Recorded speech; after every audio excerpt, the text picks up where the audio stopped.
Hello, everyone. This is Planckera, and welcome to my universe. Oh, hold on, I have to click off again. Man, I kind of hate the games that turn off the music every time you click off, because then I can't use it as nice background music, and I love using the menu music as background music. Anywho, last time I did stuff, I guess. The game kept changing the rules. But it's okay.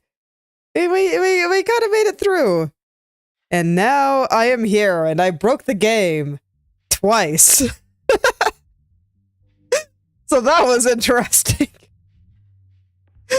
But anyway, this is highly unusual. It appears I'm not quite sure what I need to do here, so I'll just be poking around until I figure something out, I guess. The only interactable I've got is this thing here. And I know that I can go through the door over there and come out here and stuff happens, and it's all very strange. So anyway, I'm just gonna drop this in random places and see what happens. I can tell it's very heavy. So I tried going into the little store neighborhood here, but I did not see anything of interest over there, so from here it's just gonna be kinda figuring out what the game wants me to do. I feel like it's wrong to say that this is a puzzle game. may result in dream integrity fail states. It's just a game that kind of wants to tell its story and make you feel something. And I don't think there's necessarily anything wrong with that. Anyway, I'd rather make this larger. Let me see, how do I do this? Go here. And walk away. In theory. But no, I'm making it smaller now.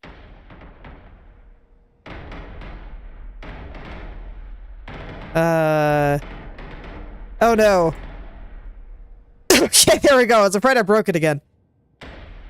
Okay, I was like, you know, making it, small wasn't doing anything, so maybe making it big will, but now it's just spazzing out. Here. Oh god, you're still spazzing. Are you done? Okay, cool.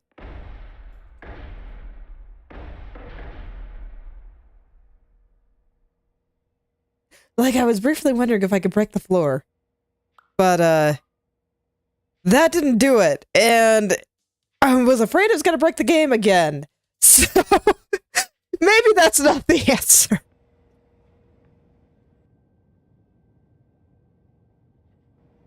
I don't know what the answer could be, though.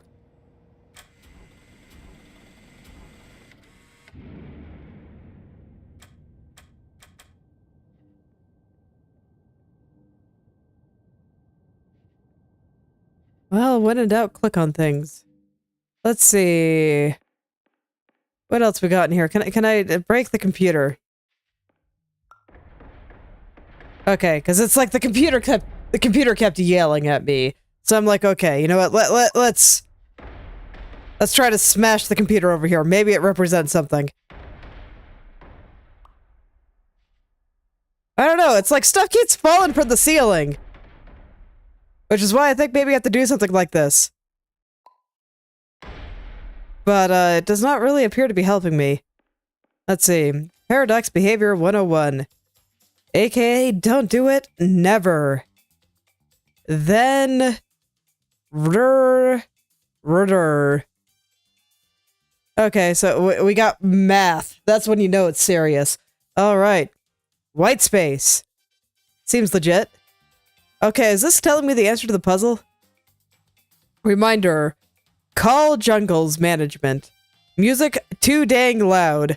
Scent of burnt curry. Shipments of food coming here. Don't have space for more. Ask if they can hand out flyers for testing. Also, ask Rysan Medical for increased canister order frequency. Then 7, I guess. So, no, we don't need to be bouncing there. So what is this? I mean, it looks like this is just demonstrating what I've been seeing, where I can walk through the door and come out there. It's like, I thought for sure I was just gonna have to go into the village here, but I didn't see anything over there when I went there. I'll try again. Maybe I missed something, because it was near the end, and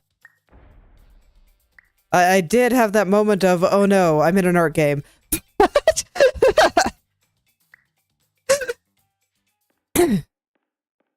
Okay, oh. Not Doran. I was able to get through there last time, though, so... Does it just not like its location? Looks like it's fairly stable. Fascinating. Do I have to go out there when it's big before I can make it work?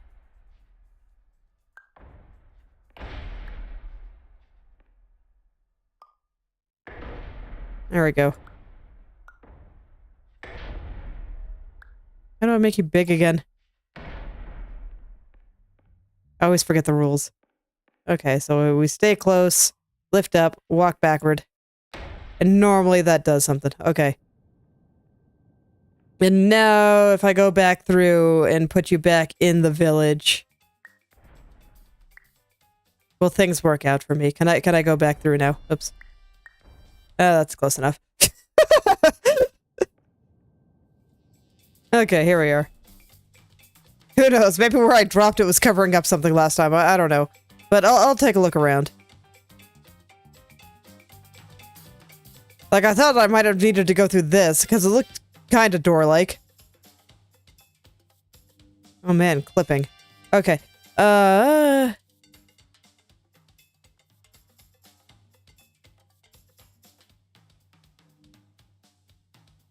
So that's why last time I wondered if I had to get smaller.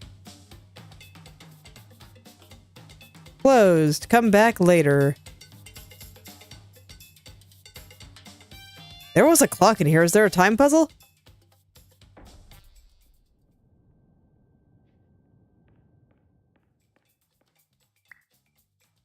Let me see if I can get you, like, back where you belong here.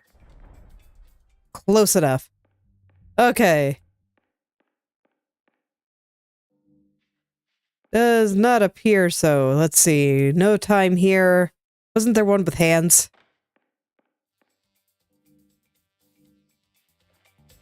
Do not appear to be able to interact with it, though.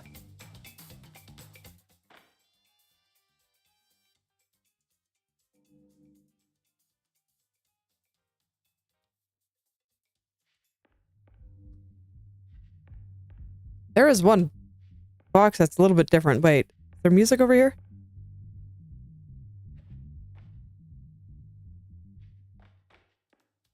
It's a little different from the music over here. Diagnostic warning. Paradox prevention protocols may not be fully implemented. Yeah, I'm sure it's fine, computer. Don't worry about it. I'm sure Dr. Glenn knows exactly what he's doing. He seems very competent.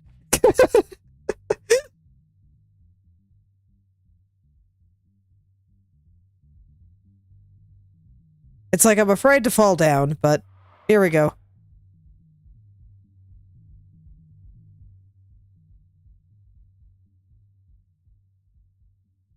Look, after I broke the game twice, I don't trust it anymore.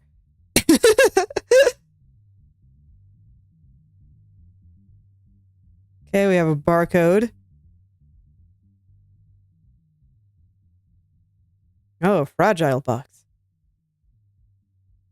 Don't turn around. Why is this box threatening me?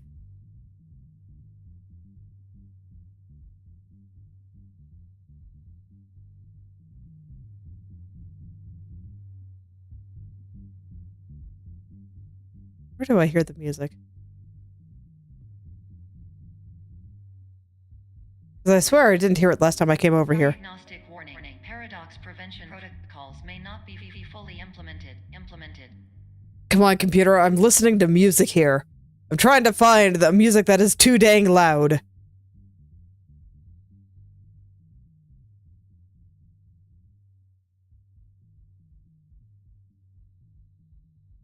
No, it's definitely in the other direction. I was wondering if it was by the computer. But no, it does appear to be further over here. So it's probably this. Okay, let's try to get a bit larger here. I guess I'll take this and just, Apparently I had it there scraping the wall.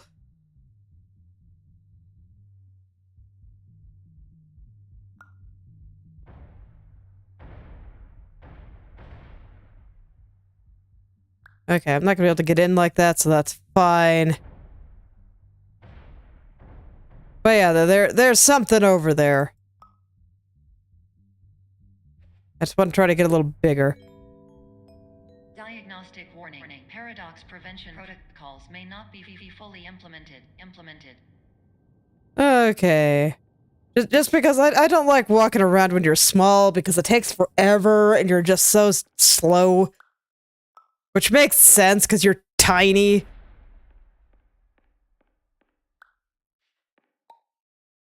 Please get larger. I want to be normal size again. I think this is still tiny.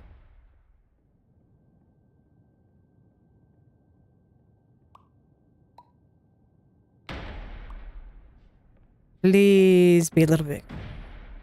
I believe in you.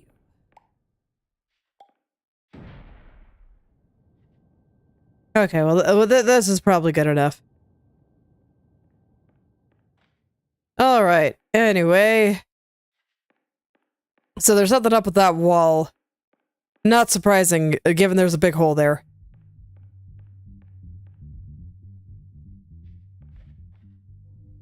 But I do not know what I'm supposed to do with it.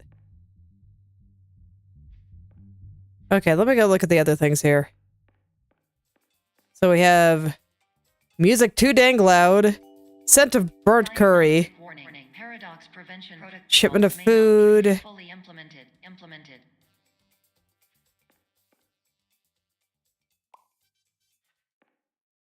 I am still not sure. I mean, there's something up with the boxes here and that blank spot on the wall.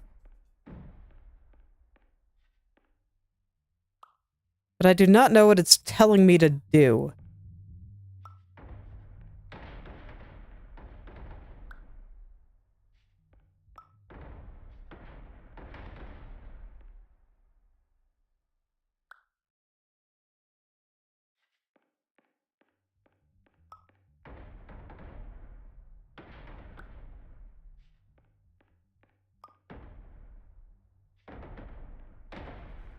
So it's like I've already checked all around here. Is that like static up there?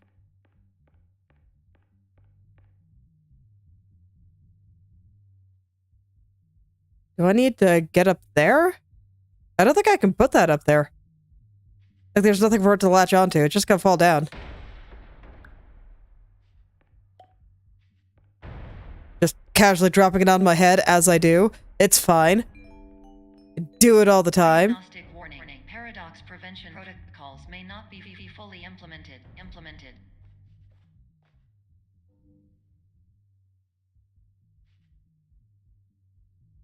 More dream diary stuff.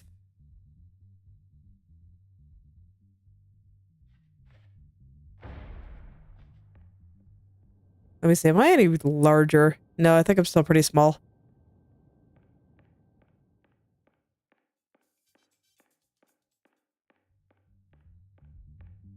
So yeah, basically there's music in two places, but I think this one's easier to notice and I really did not see anything in that village. So I figure it's gotta be something over here. But I can't like smash these. And even if I put this thing on here, there's like nothing happening. I went between all the boxes and checked this entire wall.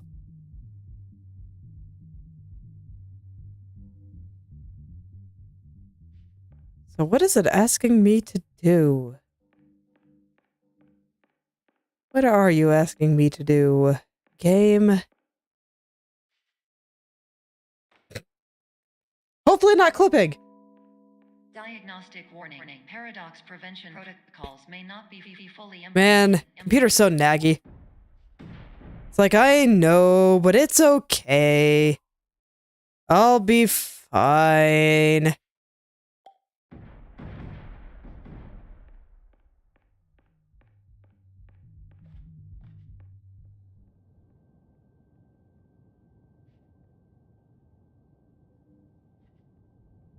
Conception instead of reception, huh? Okay, no, that's still just the thing I am inside. Oh, great, now I made it tiny. Such is life.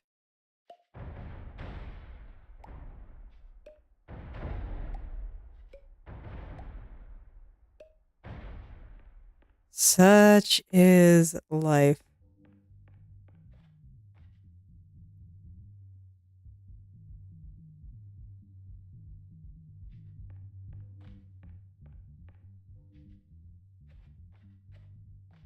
Where's the music the loudest anyway? Gotta listen carefully.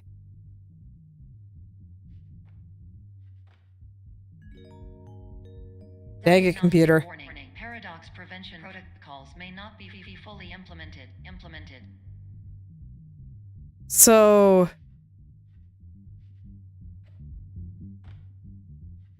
yeah, I would say it is about in the hole in the wall. That is where it's loudest.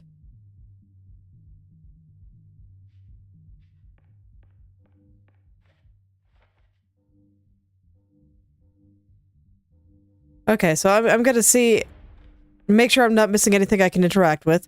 But so far, the only thing that I've been able to find that I can interact with is that storefront.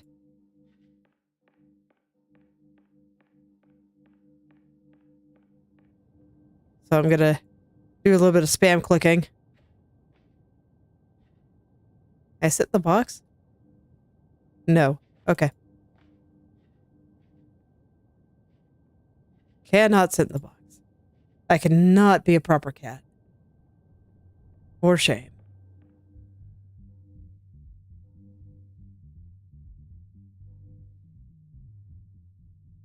Okay, yeah, there's nothing about these boxes that was interactable.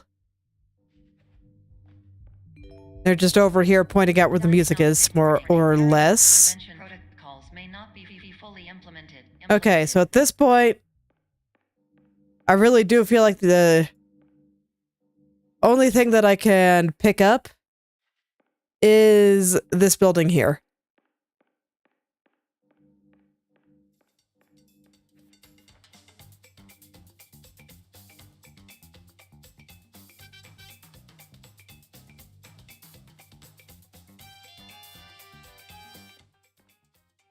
Hold on, I need to listen to the song for a second. Because this music is different from the music on the other end, right?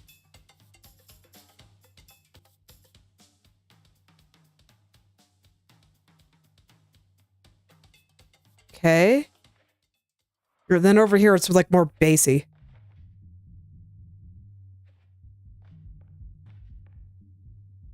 I think it's the same song though.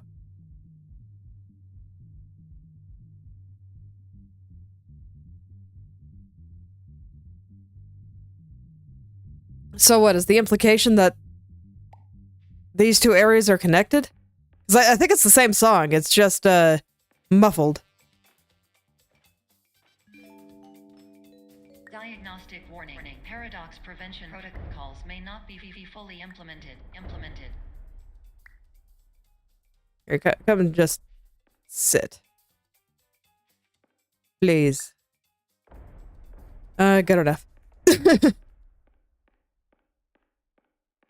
So, things I know so far. There's music in 2 places in this room.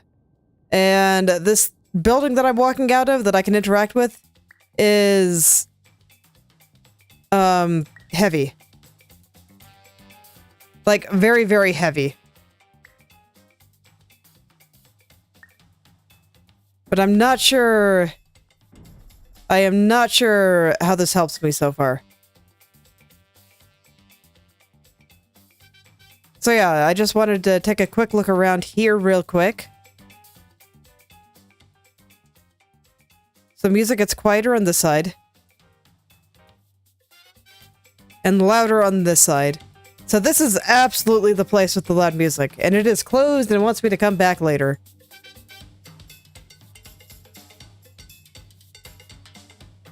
Help wanted. Inquire within. Okay, so the windows are just reflective. I cannot see inside. Prevention protocols may not be fully implemented.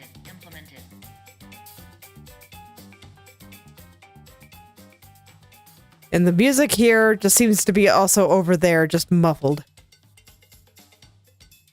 There's also that weird static, but I'm not sure if that's the game or if something's breaking again. Let's see.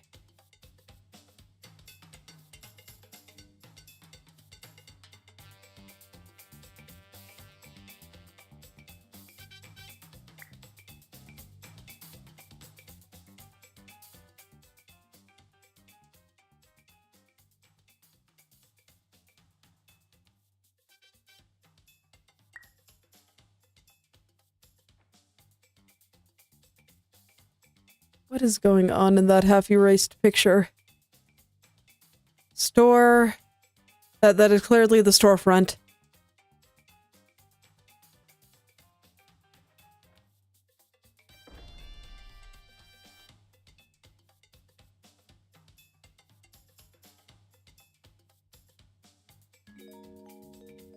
Diagnostic. I'm not sure. Paradox prevention protocols may not be fully implemented. I mean, to me, it just looks like it's illustrating what I've been doing, and that once I go through the doors here, they're connected. Because this just looks like the storefront, but larger.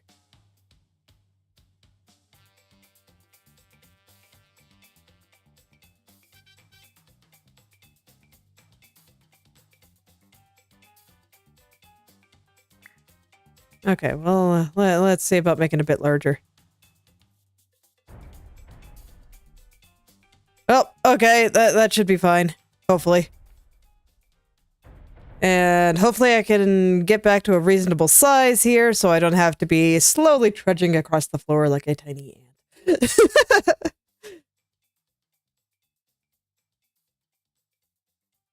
Because, man, when you make yourself small, it takes a long time to get anywhere. Oh god, I'm not gonna be able to jump up there, am I? Yeah. Okay, you gotta be a little bit smaller so I can get up. Diagnostic warning. Paradox prevention protocols may not be fully implemented. Yes, I have heard you, computer. I understand your concern, but as you can see, I am okay. Okay.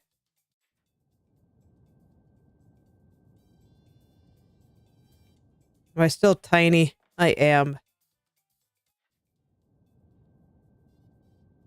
I'm never quite sure how that works.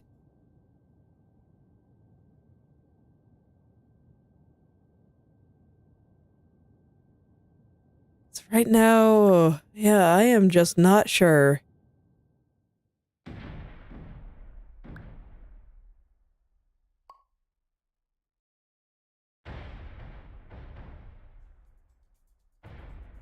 I'd rather not have you on your side if you can help it. That is perfect. But I think you are probably still a little bit too small for me.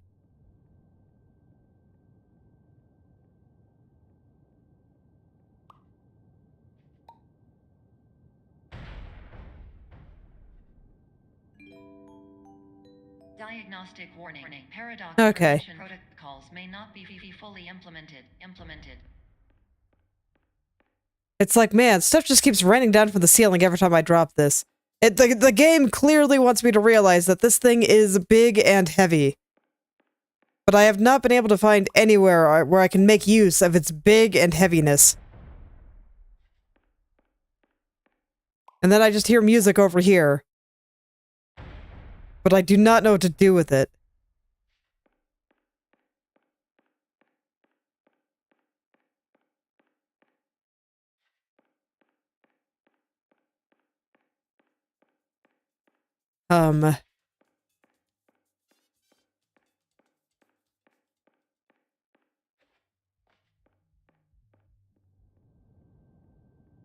And I feel like I just keep getting smaller and smaller. I might even just reset the puzzles. This way I can go back to normal size. Can I do that?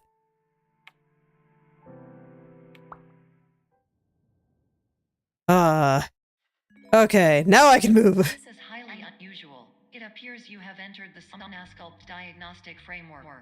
Patients do not have access to this dream. Oh, I even see like light over there. Yeah, I even see it from far away. So whatever it is, it's like here. But dropping the big thing on it has not helped.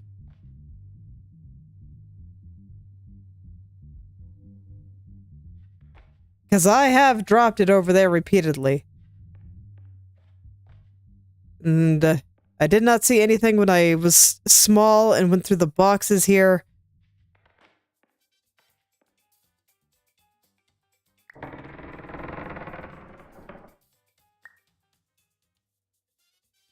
Wait, what? Oh, that was just the door opening, right?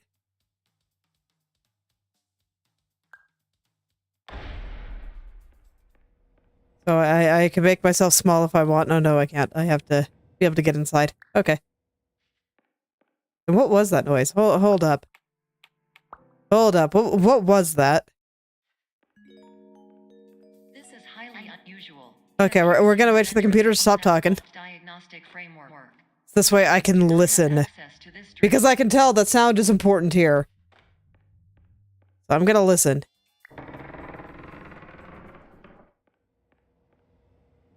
Door over there is closed.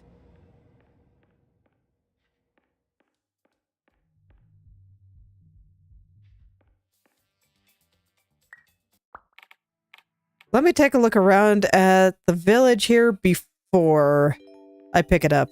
This is highly unusual. It appears you have entered the Sonasculpt diagnostic framework. Patients do not have access to this dream. Okay. Yeah, I don't see anything. I'm gonna go look over at this hole in the wall.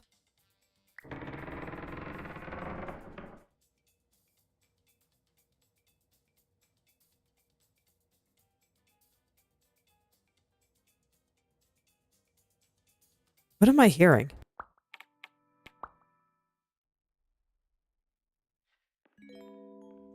This is highly unusual. Because, yeah, I still have access to this area. Sonasculpt diagnostic framework. Patients do not have access to this dream.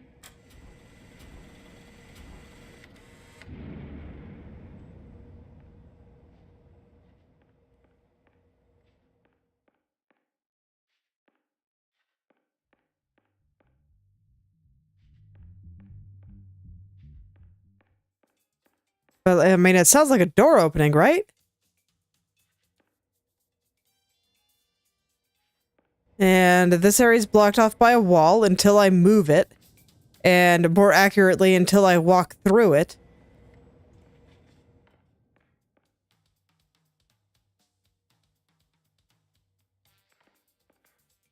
And then when I grab this, I hear a very loud creaking noise. Over there. Potentially?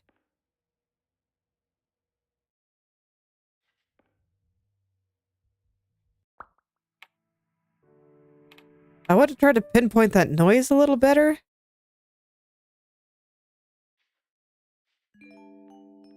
This is highly unusual. It appears you have entered the Sonasculpt diagnostic framework. Sent a Patients bird do not have curry, access shipments to of this dream. food. Hand out flyers.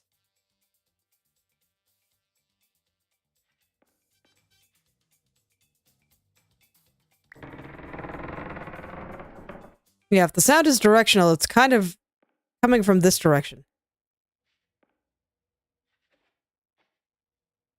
I'm not sure how accurate their panning is, but I have headphones on, so I can kind of hear it in both ears, and when I'm facing over here, that's when I hear creaking in both ears, and otherwise I only hear it in one.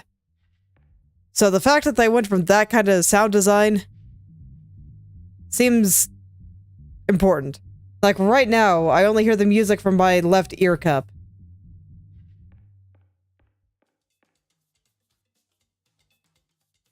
Yeah, when I turn around, it does switch sides. Okay. So I guess something happened over here? I don't see anything. And it's not like I can interact with the bed or anything. Or anything over here.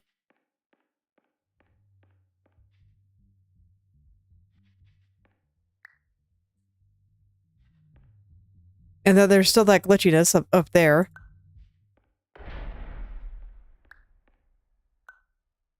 Can I drop it on the bed?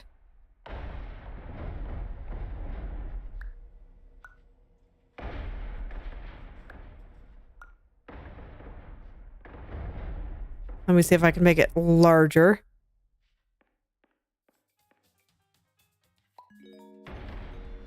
Diagnostic warning. Unrealistic use of dream objects may result in dream integrity fail states.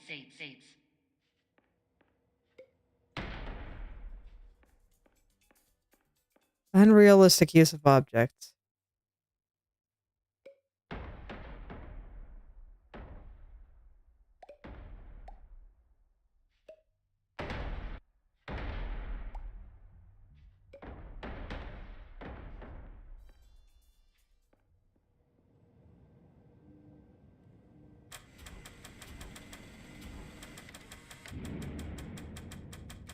Unrealistic use of objects.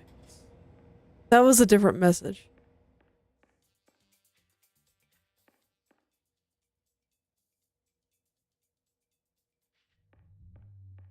Is there a different place I can get in from here?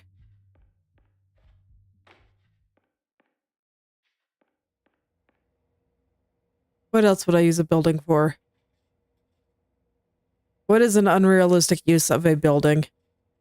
Well, there are many. To be fair, it's probably a shorter list to come up with a list of things that's realistic to use a building for.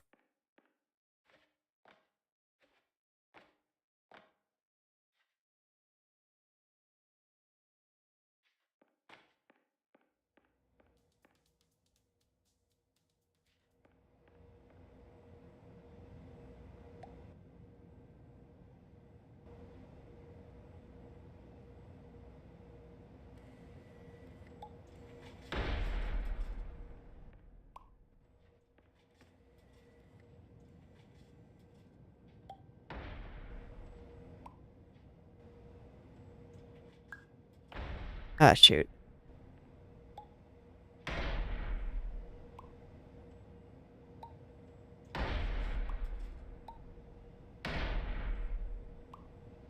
Like, I'm trying to get it as big as I can, but I always have trouble getting things to get really, really big. As you can see now, it's only just like me-sized.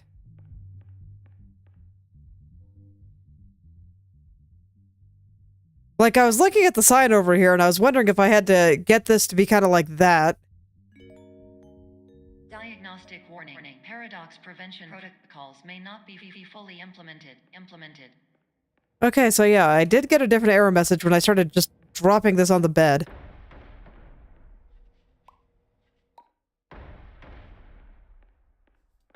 I'm pretty sure that that error message just comes up at fixed intervals. So I don't think it means anything, but the one I got for dropping it on the bed, that was different.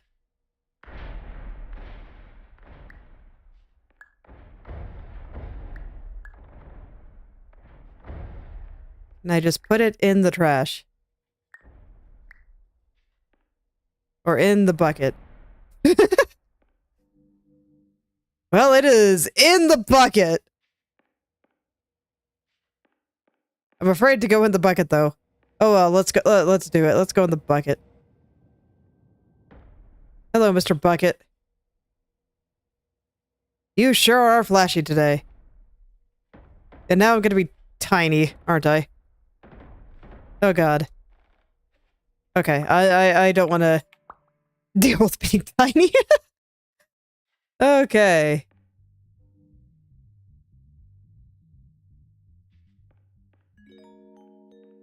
I'm gonna listen again. It appears you have entered the Sonosculpt diagnostic. Sure have. Patients do not have access to this dream. Okay. Yeah, really, it really does seem to be coming from, like, right around here. But I still do not know what the game expects of me here.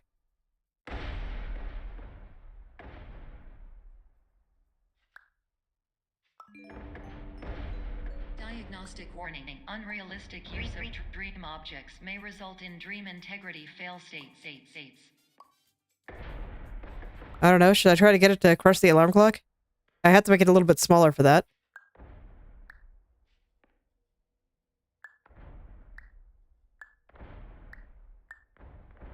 Doesn't seem so.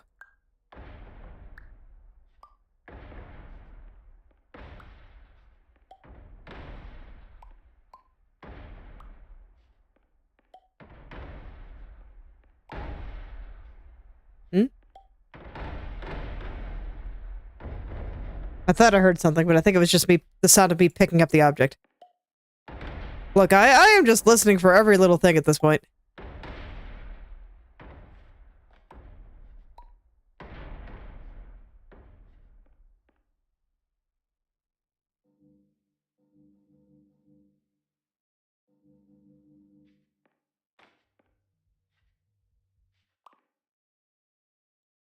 I don't know if I put this here so that the reflection shows up on the computer. Does that do anything?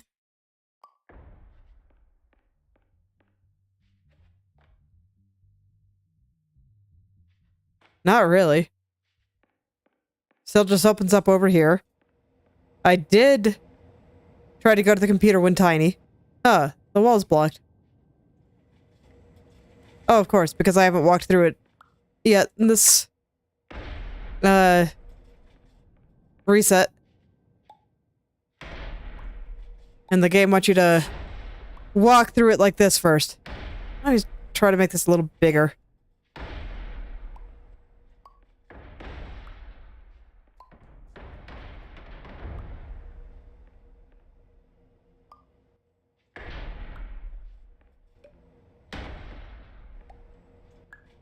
Ah, shoot.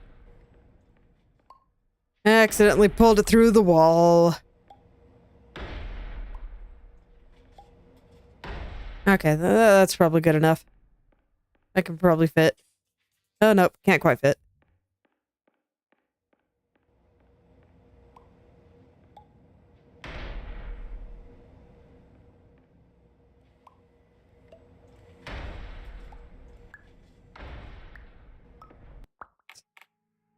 No, that wouldn't do anything. Okay.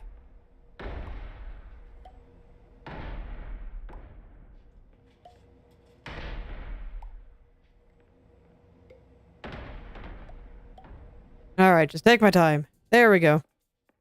Okay, so now the door should be open when I put it places.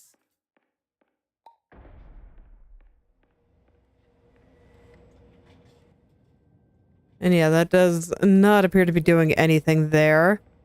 And the reflection of the computer is not really doing anything.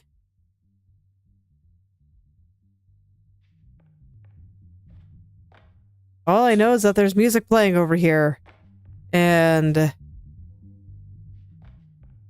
I did not see anything when I was small and went through these places.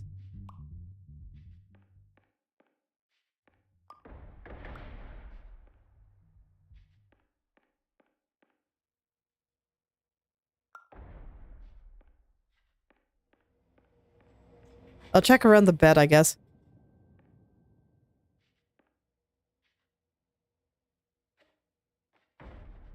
Like, there's no music here, but, oh,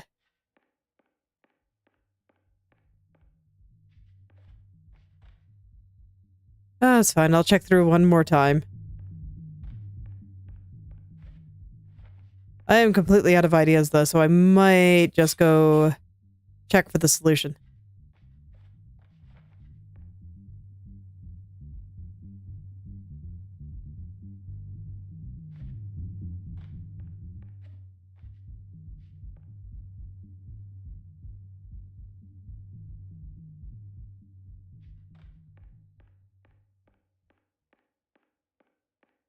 Because I don't know what else to try. I kind of feel like I've exhausted all of my actions. All I could think was that maybe this was another door. And it would turn into that if I set everything down in the right place. Diagnostic warning. Paradox Because just like... may not be fully implemented. Just like this one opened up after you went through here, I was wondering if maybe there was another spot that I'd be able to go into. But I don't see such a thing.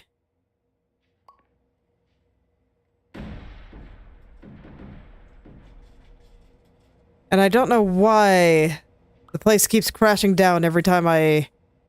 Or, you know, like... dust falls from the roof every time I do that.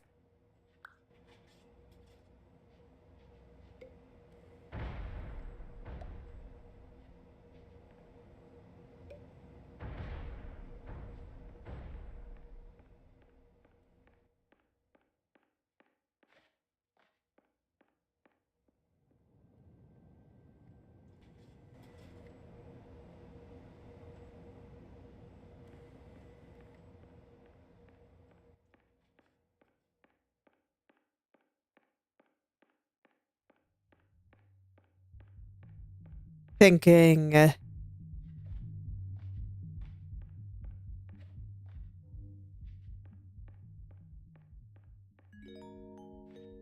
Diagnostic warning. Paradox prevention protocols may not be fully implemented.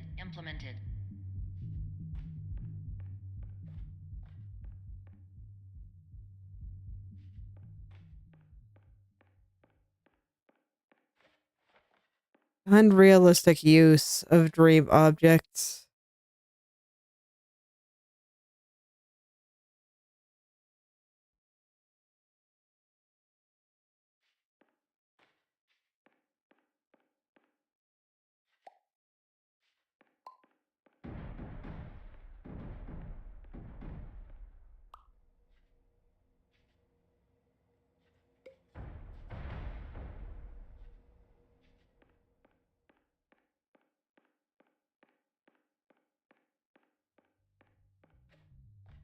It's like it's a game about trying to change your perspective about the things around you.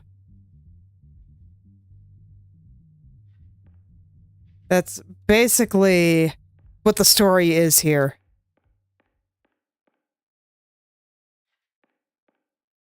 And so it wants to get me to use something here in a different way. Diagnostic warning. Paradox prevention protocols may not be fully implemented.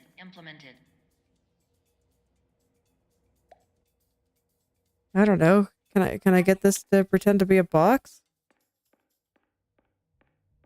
Just fit it in here?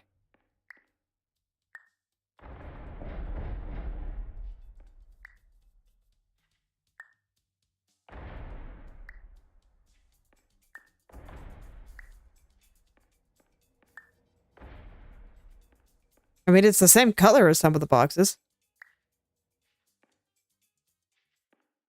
It's a... I don't know, maybe it fits right over there? If I can get it to be sized correctly? It's just always a pain to make this thing bigger.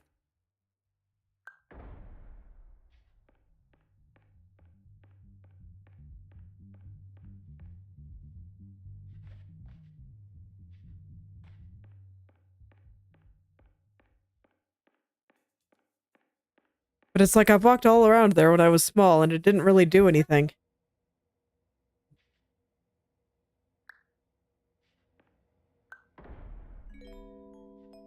Diagnostic warning. Paradox prevention protocols may not be fully implemented.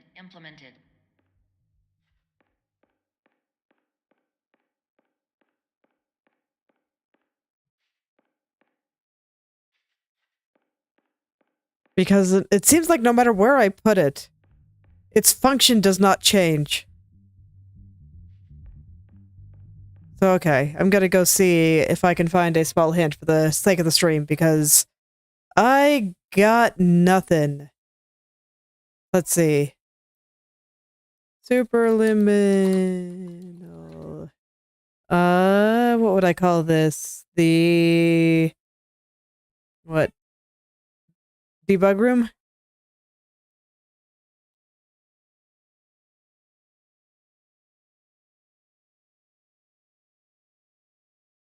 Oh, and of course, I know, I don't want a full walkthrough. It's all good.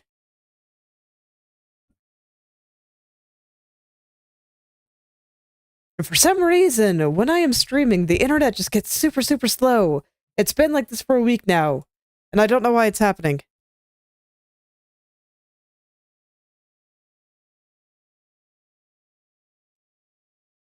So, apologies. But it looks like it's gonna take a second for what I'm checking to actually load. uh...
Okay, hold on.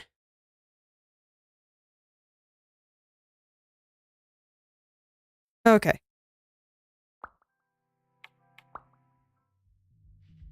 So... Let me plop this down. So it looks like all I really gotta do is walk through here.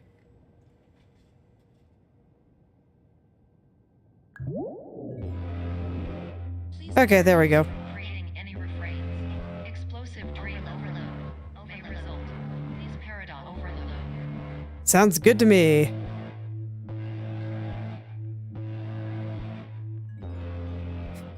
Please overload for dream Oh man. So, okay, so now everything is just breaking apart. Got it. Now I just wait.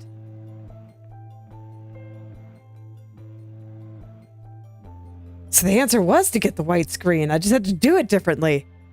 Okay.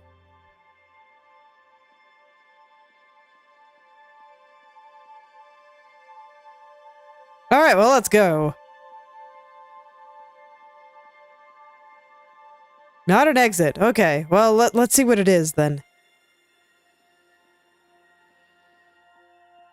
If you are not an exit, what are you? A hole! Okay.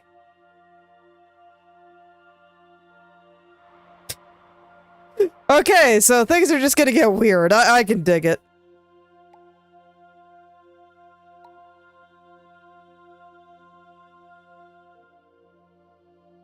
Okay. Hey, Glenn, are you back? Hello. Yay! My name is Dr. Glenn Pierce, and many years ago, I had a dream. I found myself in a place where I understood that Deception. success begins as nothing, where everything I perceived was shaped by seeing it exactly the way I wanted to. White space. Oh yeah, that sounds like a dream, all right. It's very bright.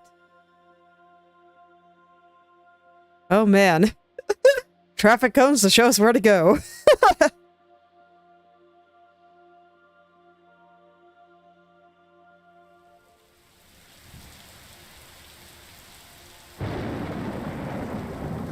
Oh, this is pretty. Yeah. Look at the little white spots and the raindrops on the ground. It's very, very interesting. I like the way it looks. The gentle horizon, a little bit blurry. This is definitely one of the more dreamlike rooms. Erase me. Relax yet? Okay. Minerals. Female toads. Alas, cannot see what's in the other doors. Oh, paperwork. Oh, man. Now we're in, like, the worst dream possible. Not an exit.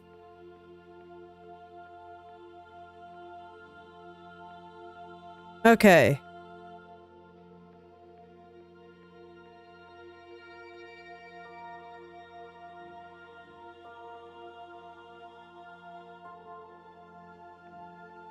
Okay, so once again, I guess I have to find what I can actually interact with.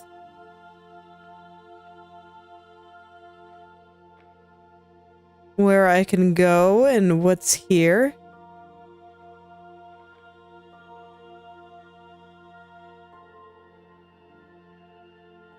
But I don't really see anything that I can interact with here. The shadows are wild, though. And I dig it.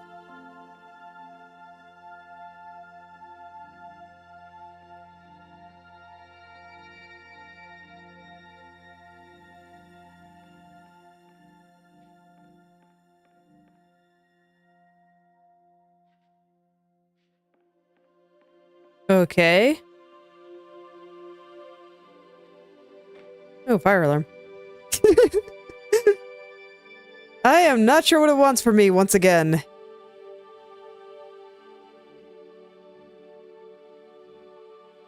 Because I can't jump high enough to get to that duct, I don't think, and I don't see anything I can move.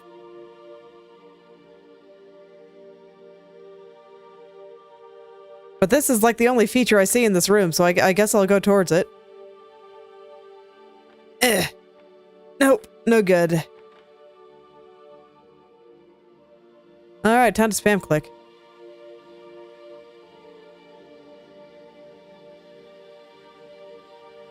Time to spam click and see what I see.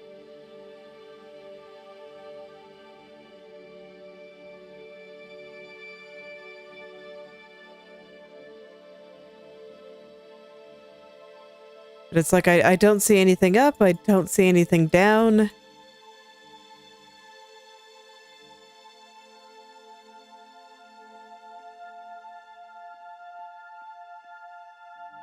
So I'm not sure what the game is trying to get me to see here. I guess I'll stare at the ceiling for now. I think that's where I fell.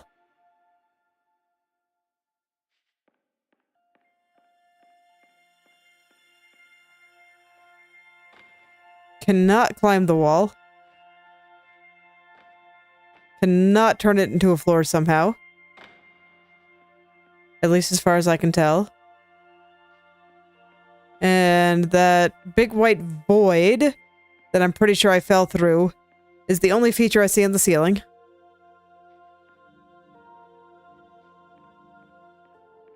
And I don't see anything I can pick up. So I'm not sure where to go from here. Is this supposed to be a door? Yeah, okay. Yeah, there we go. Okay.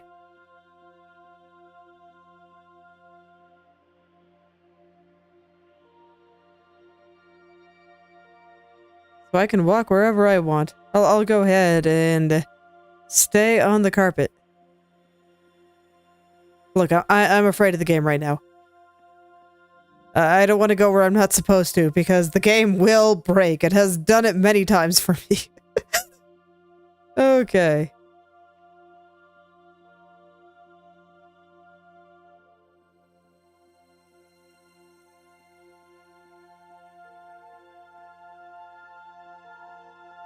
Glenn!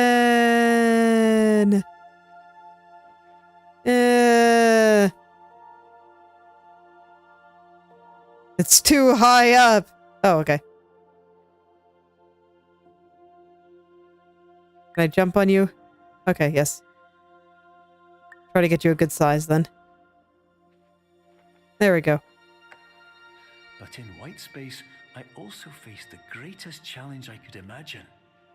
Because with a lifetime of life itself behind me, and all of the weight that it carried, I realized that seeing things the way I wanted to was not as easy as it used to be.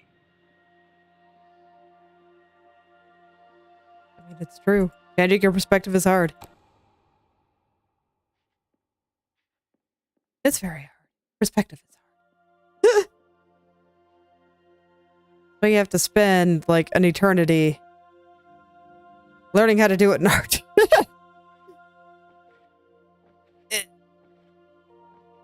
Okay, so what? Can I look at it sideways? Or just as a door? I can't tell if I'm turned around. Okay, there we go. Okay.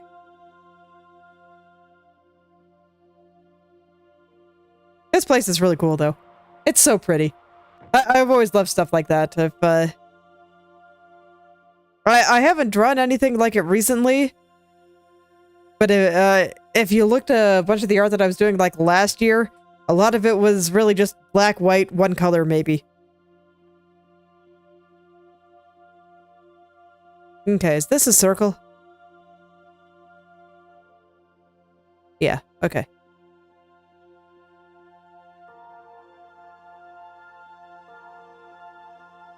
But I do think that such things are very cool and very beautiful.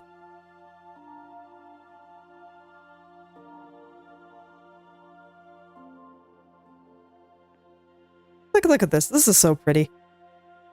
Hey, at least if you're going to be an art game, you can be a very pretty one. Beyond dreaming now, and further out than anyone has ever come back from.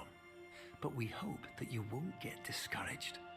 After all, if this is a place of pure perspective, isn't it also a place where a different point of view could make anything possible?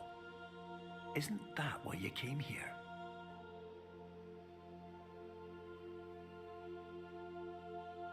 I just want to look around. This place is cool. Okay. Gotta enjoy the scenery sometimes. The developers worked hard to make it. I should enjoy what they made.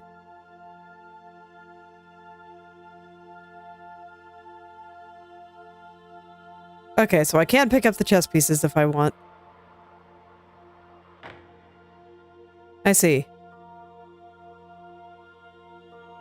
Okay, so I can't go around them. That's fine. Oh, no, it's just this entire thing. Okay.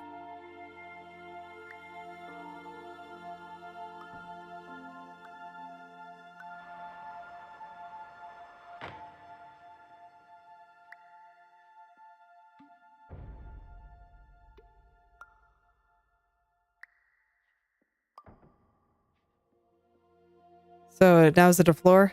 Okay. So I just use these guys to make myself a bridge.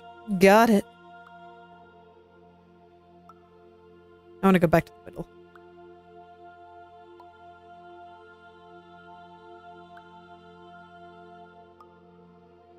No. I have to walk over here first. There we go. Don't want to suddenly turn my floor into a pit before I'm ready.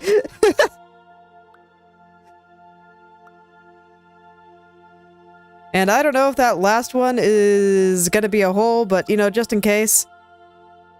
There we go.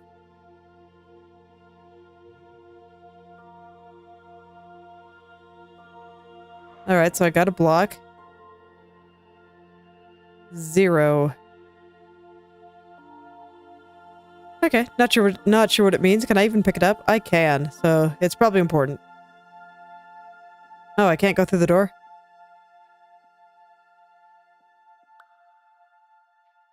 What, should I go above the door? No, it doesn't seem so. Can I go in the block? If I make it big?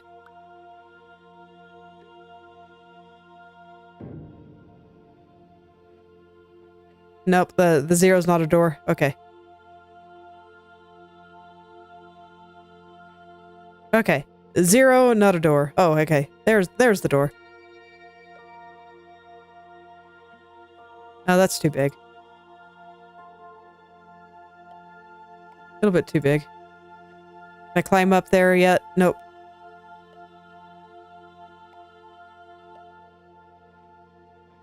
The jump height is pretty forgiving, so I'm trying to get it up there. There we go.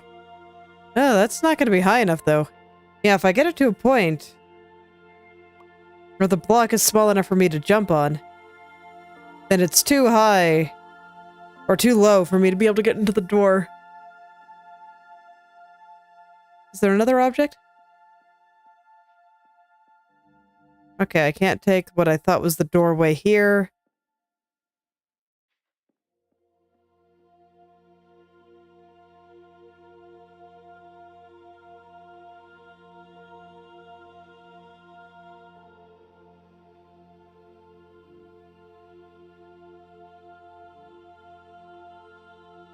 Okay, so for this one, if the block is too big for me to jump on.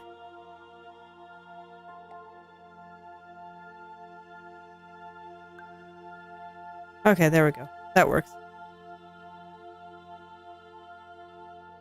Okay, now I have a cheese that I can use to make a ramp. Okay. Oh, I have to put this on the other side. There we go. And now I can take my cheese. All right.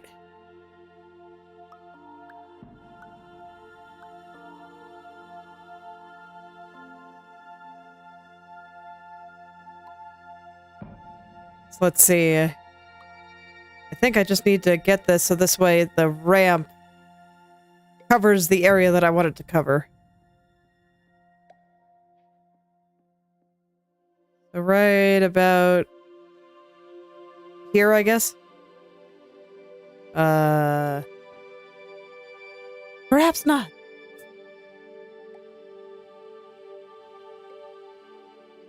Because yeah, it's dropping it further away than I want. Can I just do that? I think I need it to be just a little bit bigger, and then I can worry about getting it closer.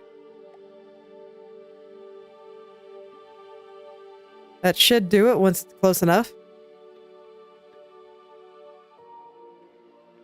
There we go. Oh, need to get a little closer.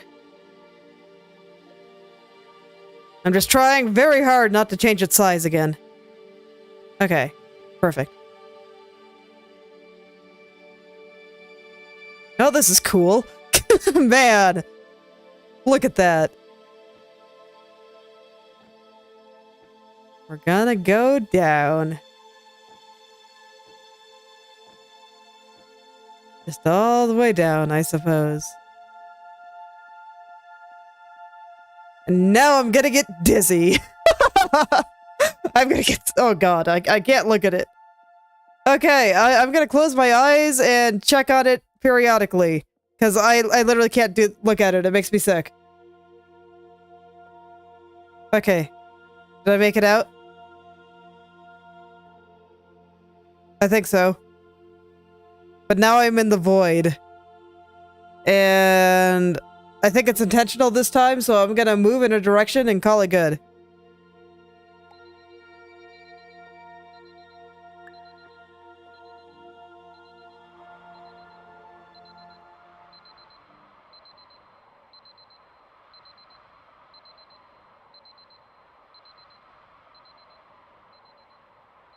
Alright, we're just going, I guess. Hopefully I was meant to fall that far, because...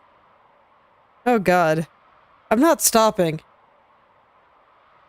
Okay, good, I am stopping. just took a sec, just long enough to make me scared.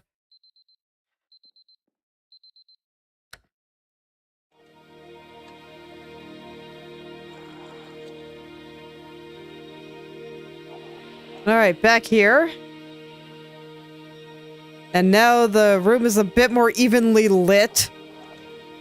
Hello, my name is Dr. Glenn Pierce, and by now you may have realized that all of this has happened exactly the way it was supposed to. You see, everyone who comes to the Institute does so because they feel that they are no longer in control of something important to them. Well, I gotta say, this game didn't really make me feel like I was in control of anything. But more often than not, the problem is not that the problems we face can't be solved. The problem is that we become so afraid of failure that we refuse to see our problems from a new perspective. And so, we do the same things again and again and again. And therein, of course, we find exactly the failure we were looking for. True.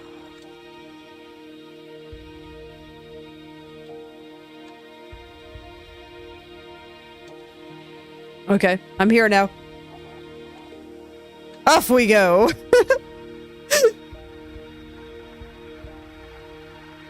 Alas, the bouncy castle's broken. So sad. Oh, and the nice clouds. Yeah, so I guess now we're just going backwards. Remembering all the little areas. Life will always be a struggle, and you will always have problems. But today, you have the chance to see things differently. Even though it meant facing obstacles that seemed impossible at first, you thought outside the box, and you overcame them. Because you saw things from every angle, you understood them for what they really were. Because you kept moving forward, no matter how far off the path you were told you were headed, or how unexpected it became, you found your way.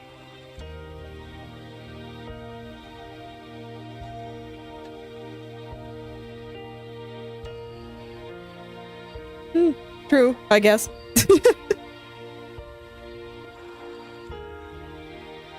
He does have a very soothing voice.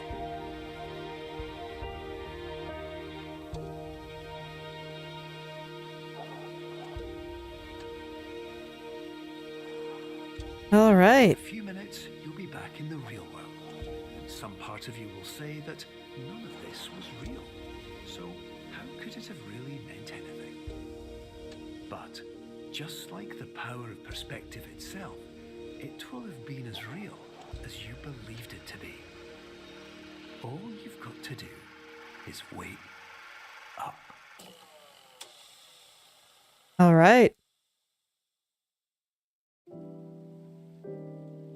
Okay, so quick little game. I haven't actually picked out a game to do next. I wasn't sure how long this one was.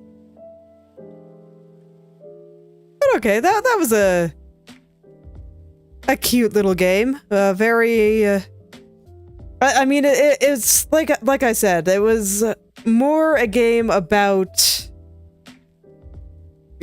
going through the story and being an experience. And I don't think that's necessarily a bad thing. It was using the interactivity. I'm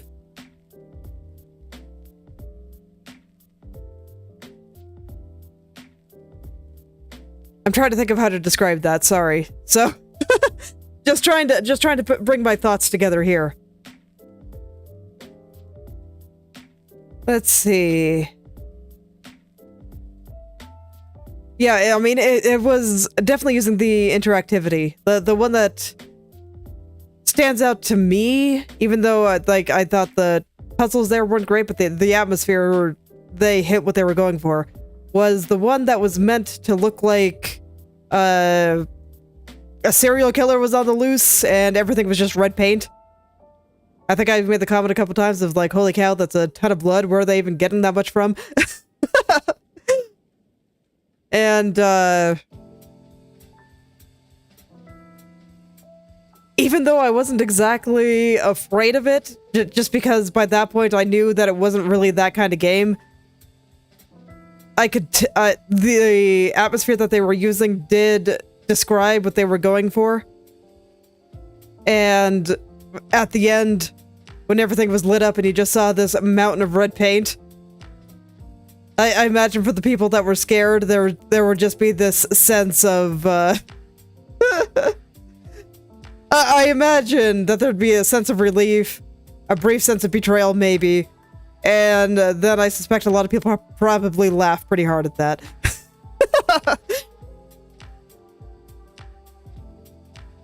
But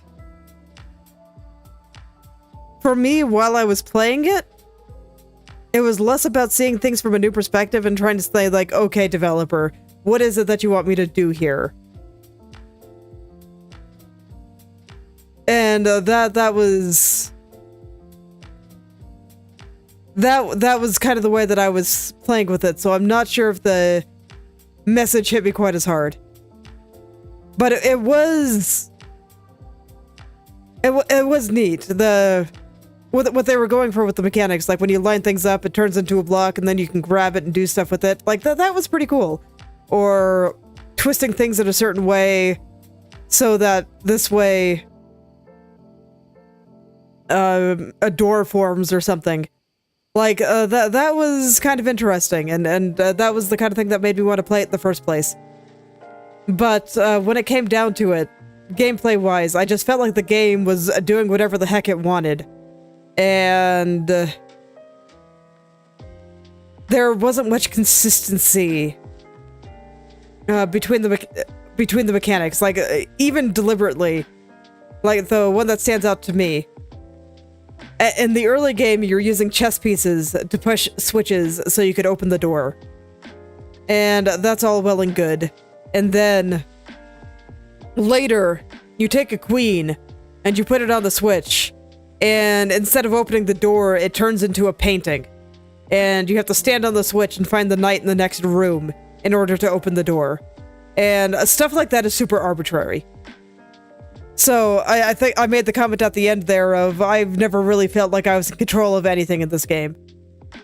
And yeah, I still kind of feel that way. I still feel like it was just tossing me about, and I just kind of had to figure out what the developer was going for and what they wanted me to see. And even in the murder mystery one, this one was especially bad for it. And while I thought that they had the atmosphere well, and I used it as an example for how they were using the interactivity, the way you actually solved puzzles was there were really only a couple, and the one that stood out to me as particularly bad was the place with the bright red hole. And you just had to eventually look in the right way and realize that there was a floor there, and I happened to find it because I just tried to jump over it. I was like, sure, if I can't do that, maybe I can jump over it. And I was just kind of hoping, maybe this floor isn't as wide as I think it is, and I just happened to discover the bridge that way.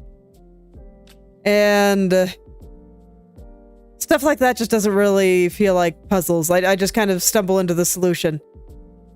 And for that last one where I did eventually have to look up the solution, I would have never solved that. Absolutely never.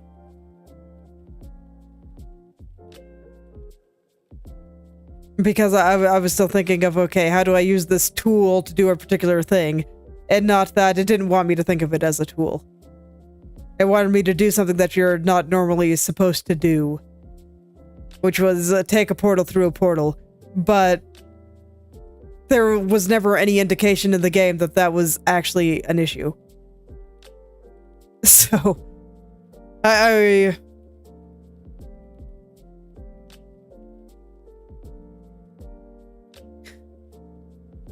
So, in terms of gameplay, it didn't quite hit for me. The story and the message was fine, though. I mean, it is absolutely true. There are some things that always feel very insurmountable, and sometimes you just do have to look at it in a different way, and I think it is good to keep that in mind. And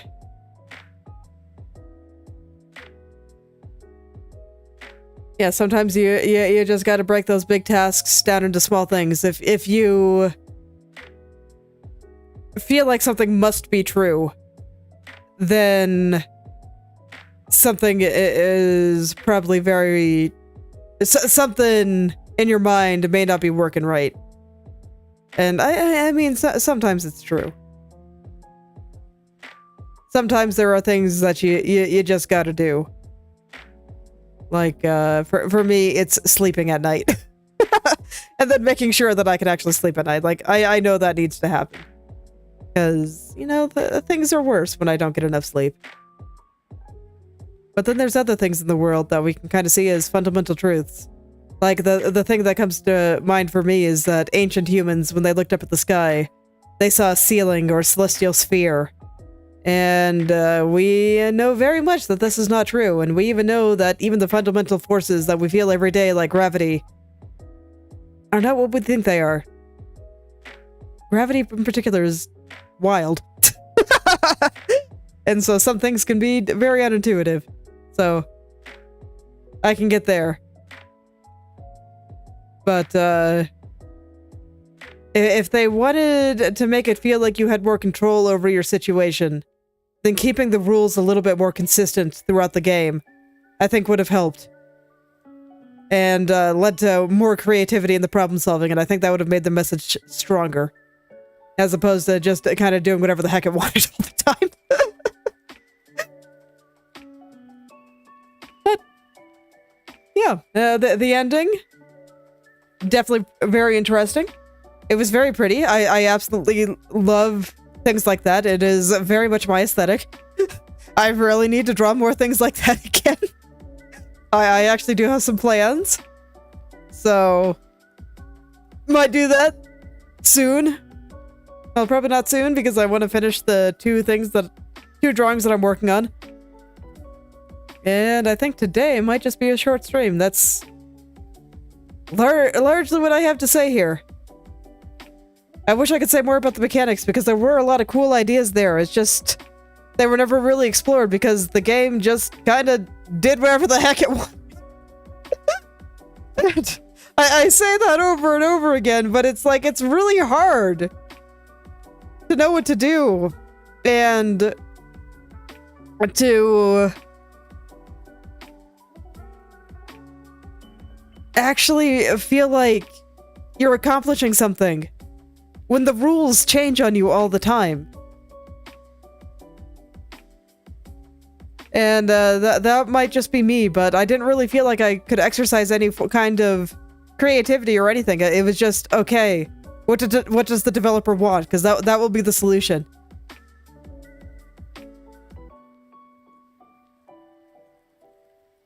So, I think that kind of sums up my thoughts there. Oh, okay. We got some extra modes here. I don't really want to touch multiplayer. Commentary. Okay, let's look at the commentary. Show me your commentary, guys. Hello, and welcome to the Superliminal Developer Commentary. I'm Albert, Game Director of Superliminal. Myself and the rest of the team will be popping up every now and then as you play. With subtitles open, you can see who is talking and what their role on the game is. Okay, so I guess this lets me just kind of go through it again.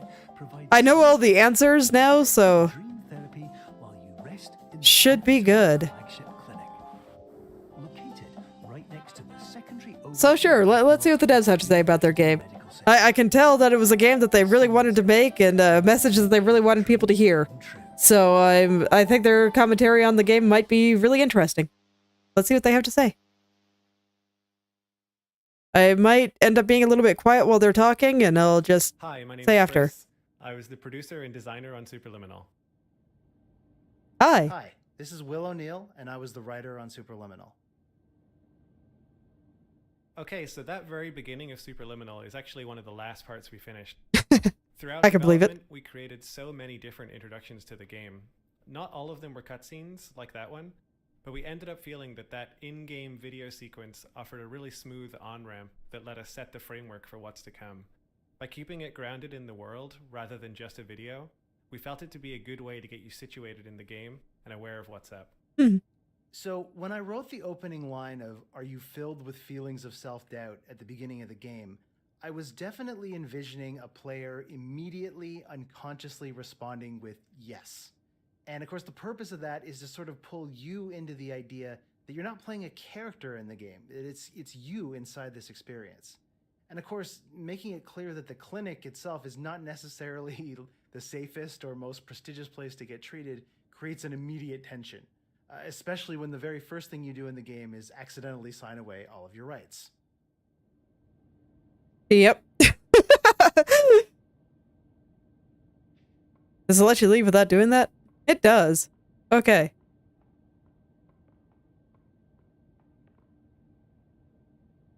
I see. So it marks where it is. There was something I was going to say there and I lost my thought. But, yeah, I can agree there are things there. I'd be surprised if there was anyone in this world that did not have at least some feelings of self-doubt sometimes. I'm trying to think of, like, the most confident person I know. I was gonna say, I very much used to be that person. I ended up having some problems, and haven't fully recovered from that yet, but I'm working on it. But, I mean, even when I was at my best, even I had those feelings. I don't know, I still just remember...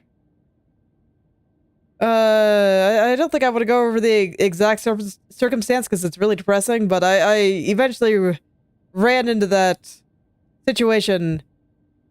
I remember it very vividly. I was like 16, and I just realized that everything I knew was wrong, and shenanigans happened. A lot of people ask about how the resizing mechanic works. Oh. The concepts are actually quite easy. To keep an object looking the same, assume if we move the object twice as far away, it just needs to be twice as big. It's all proportional. Interestingly enough, this also works no matter what field of view you use. The hard part of this mechanic isn't the actual resizing. It's trying to figure out where the object needs to be. To do this, you need to test a weirdly shaped object with a weirdly shaped background, and try to find the right ratio for the object to be big enough to not touch anything, while keeping everything accurate and optimized. I can see where that would be incredibly difficult to do, yes. And, Congratulations on falling asleep.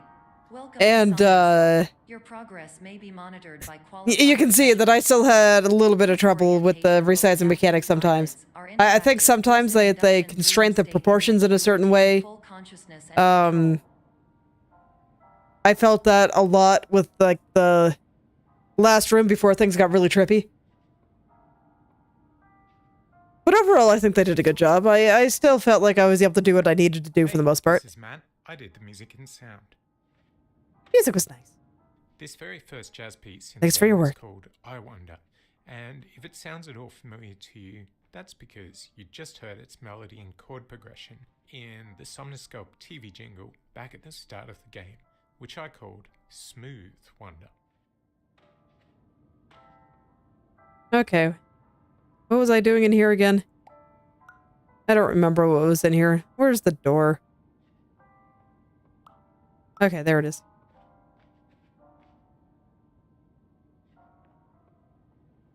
Alright. So, teaching me about not bringing objects into the room.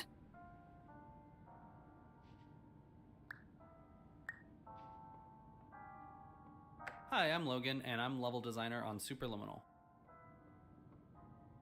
A difference with the main resizing mechanic in this game is how much freedom it gives the player. This puzzle is a good example. In most puzzle games, if you put an object on a button in this scenario, the object doesn't need to be moved anymore. The key to unlock the door removes the key from the problem space. But unfortunately, in our game, you can just turn around and grab the object from any distance away.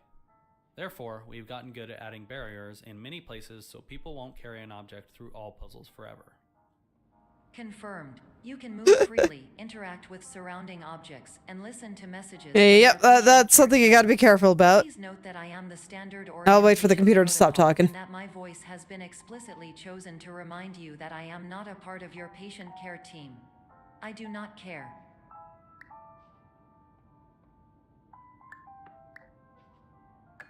Okay.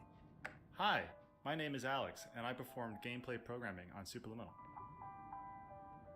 When I joined the project, there weren't really any menus except the absolute bare minimum to get the player into the game, and there wasn't any keyboard support either. Oh no. So the first order of business was to add proper mouse and keyboard support to the title and pause menus. The hardest part was supporting switching between the two on the fly, because you never know when the player is going to do it, and it could lock them out of the game. With that foundation laid, I started working on controller support. In terms of the menus, there wasn't much work to do. The pad basically acts like a keyboard. But gameplay was quite a different story. As we approached launch, we all agreed that controller support wasn't quite up to par, and so we shipped without it, adding it around a month after launch. That must be a hard decision. To make controllers feel as good as mouse and keyboard, I wrote a bunch of code to modify how controller input is interpreted. For mouse and keyboard, input is more or less one-to-one mapped to player movement. So you move the mouse and the camera turns. But that doesn't feel good with controllers. Trying to pick up a very small object, say a chess piece, to be quite finicky. Very true. In the end, I made it so looking around accelerates the longer the stick is pressed, and behaves differently based on whether you are looking vertically or horizontally, and also while you are holding an object. Probably the biggest change was a quote-unquote auto-lock feature, which draws the focus to a grabbable object as your cursor gets closer to it. All these changes culminated in controllers feeling much more accurate and satisfying. It is true. It is a very important thing to think about. It's like most of my programming experience was for computers. I haven't really done any development for consoles. It was uncommon for people to be able to make stuff for consoles back when I was actually doing a lot of that kind of thing. So I never really worked with controllers because, frankly, I also never really liked them. I am very much PC master race all the way. I do think consoles have their advantages, but they're becoming less and less as they become less plug and play, in my opinion. So I've never tried to develop proper controller support, but I can see where they'd be very, very different from mouse and keyboard. Mouse and keyboard is just so much more precise in every way. But man, it must have been really tough to decide to ship without proper controller support. It is kind of expected in this day and age, I think. There's quite a bit of foreshadowing throughout this level. We wanted to hint at the mechanics that are going to come later in the game. For example, the projection, the clone, and the portal hallways later on. Little things like that feel like visual treats when you're playing this level, but serve as fun reminders when you play for a second time that we kind of told you the whole thing all along. Okay, and you know, I never went on to the other side, so let's check it out. Steve, I'm the art director of Superliminal. Oh, you did quite well. One of our main visual touchstones for this section centers around a couple of silly questions. What would someone in the early 90s dream up as a futuristic testing facility? And how could they build that on a shoestring budget or with infinite time? I feel like those two questions were ones we actually asked ourselves more than once during the process of making this game. Please return to the orientation pathway. Fine. Is that the one I just listened to? Touchstones for this section yeah. Centers around a couple of silly questions. What would someone in the early 90s dream up as a futuristic testing facility? And how could they build that on a shoestring budget or with infinite time? I feel like those two questions were ones we actually asked ourselves more than once during the process of making this game. When we were playtesting, we realized that players were getting tripped up on different aspects of the resize mechanic. So we tried to make each puzzle in this level teach a specific action. The cheese puzzle is our way of forcing players to make something from very small to very big, and the puzzle after that is the opposite. This broken window puzzle is to teach you how to make things small and fit through a hole at a distance, so you can't simply walk up to it. All environments perceived during eyelids should reflect a typical mental state. If you believe your mental state was compromised by Somnasculpt, please provide a comprehensive, rational explanation in your post-procedural survey. Completed surveys may be eligible for a gift card. Yes.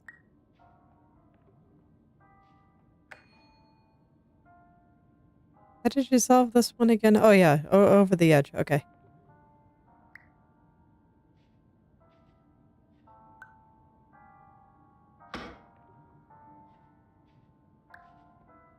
There we go. We had this looping hallway for a while, but it was very nondescript and players got confused on where they were and they would get turned around. So our artist Steve helped mock up some windows and landmarks so people can tell where they are. Immediately, we found that playtesters weren't getting lost anymore and understood the moment. Yes, very important. It's actually Playtesting is quite important to make sure things are being conveyed properly. Because even things that seem straightforward to you, because you've been staring at it for 50 million years, may not actually be as clear as you think. The game mechanic is so novel that we immediately drew comparisons to other quasi-sci-fi puzzle games. And since our game is about playing with and subverting expectations, we wanted to lean into that and start the first level with a kind of test chamber aesthetic, and immediately break that going forward. Narratively, this space is what Dr. Pierce planned to have his dream therapy program look like before it all went wrong.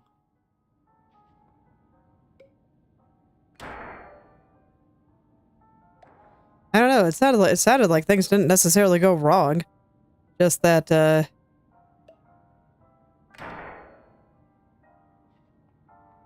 stuff happened. He was just pretending. We good? Yeah, looks like it. Alright. Please stand by for polite recognition on your completion of the Somnasculpt orientation. You did it.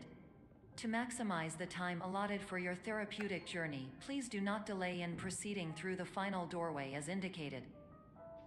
Where was the object in here? Oh. No, this is a door that I can't take objects through, right?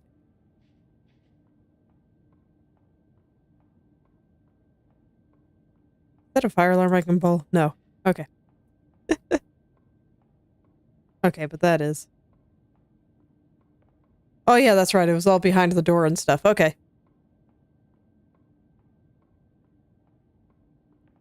Yeah. Well, we'll see how much stuff I remember. Sometimes there are shenanigans.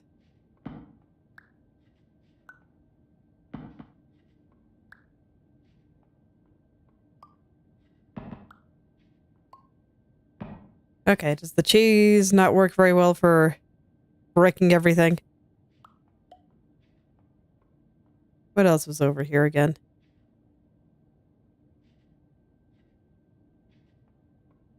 I remember having trouble breaking it the first time too, so.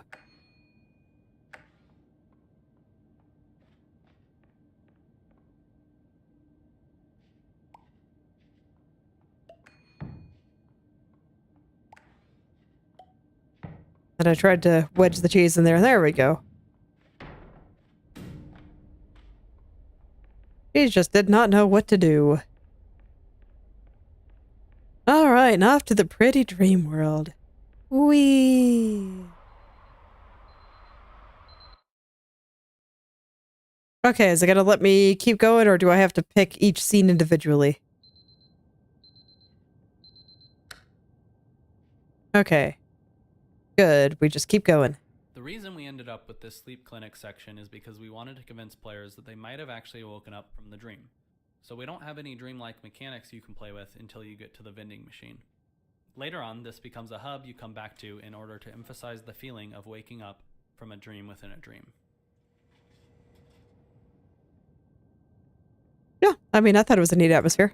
We want the first moment of people walking into this hallway to feel different from other first-person puzzle games. This hallway is designed to feel surprisingly warm, which helps make it feel a little bit surreal, and a little bit odd. Throughout the game, we're bouncing between these two feelings, the feelings of warmth and coldness. Yeah, makes sense. So my brief for the jazz part of this soundtrack was always to do my best to emulate the iconic solo jazz piano sound of the great Bill Evans. For that, I listened to an album called Alone. My process was to try to compose my own superliminal jazz standards. I fleshed out the first chorus and melody. Later on, I workshopped and recorded with my good friend John Reeves. And I'm so glad I did, because his piano skills are so much better than mine. Oh.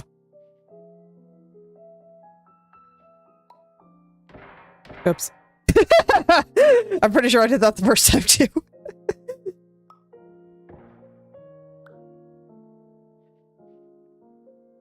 Gotta pay attention to that shadow.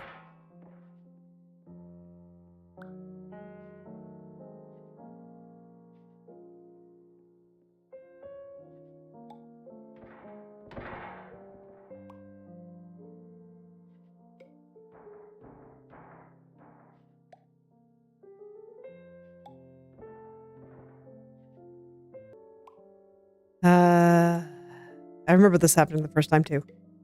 Or it took me a while to be able to get it to do what I want.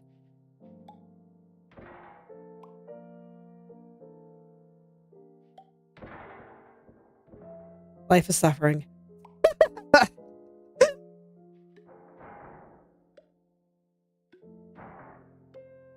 Come on. Come on, buddy. You can do it. Fall down. You got this. Maybe you got this a little bit too well. Please have it a little bit less. So this way you can actually fall onto your side and I can climb you.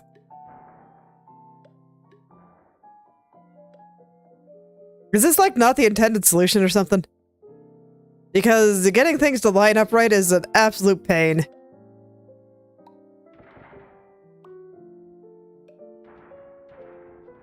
Okay, there we go.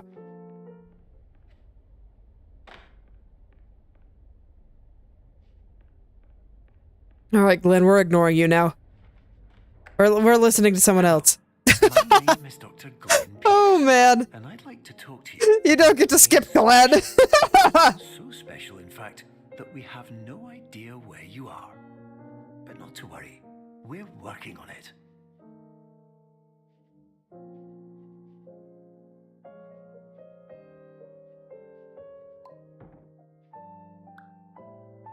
Okay, what did I need to do with this again? I don't remember. Was it needed in a different room? Oh no, it's just right here. Okay.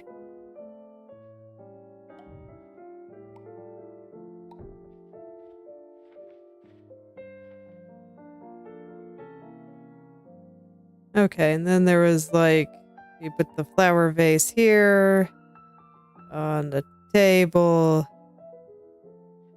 There we go. That'll make the block here. Okay.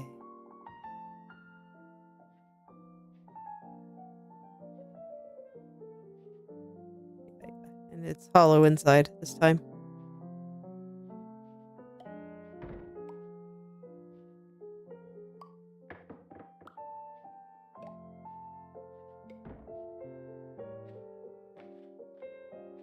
Okay. And, oh good, another one. Hi, my name is Ryan, and I was the principal artist on Superliminal. Optical's Pink Hotel Hallway was the first area we nailed down visually and served as a starting point for how we approached the art for the rest of the game. We wanted enough decoration for it to be interesting to the player, yet it couldn't have too much visual noise, or else the player would get lost and overwhelmed. We made interactable objects the complementary color of the surrounding environment, which helped them pop more and feel more important. After we were happy with how this part of the game felt, the rest of the locales came together much quicker, and we required less iteration. Yeah, I imagine visual design for a puzzle game is really hard because, yeah, you don't want to have too many elements, otherwise people will have a harder time telling what's important and what's not. And you want to make the elements necessary to solve the puzzle really clear. Clarity is important in game design too. Hello, my name is Dr. Glenn Pierce, and I'm just popping in to give you a quick update on where you are.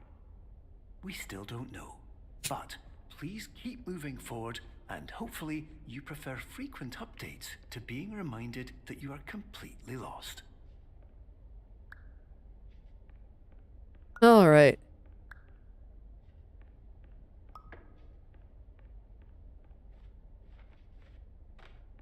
Yeah, I still remember enough of this that I think I can get through it decently fast, so we'll see how many of the developer things we get through. I'll try to get through as many as I can.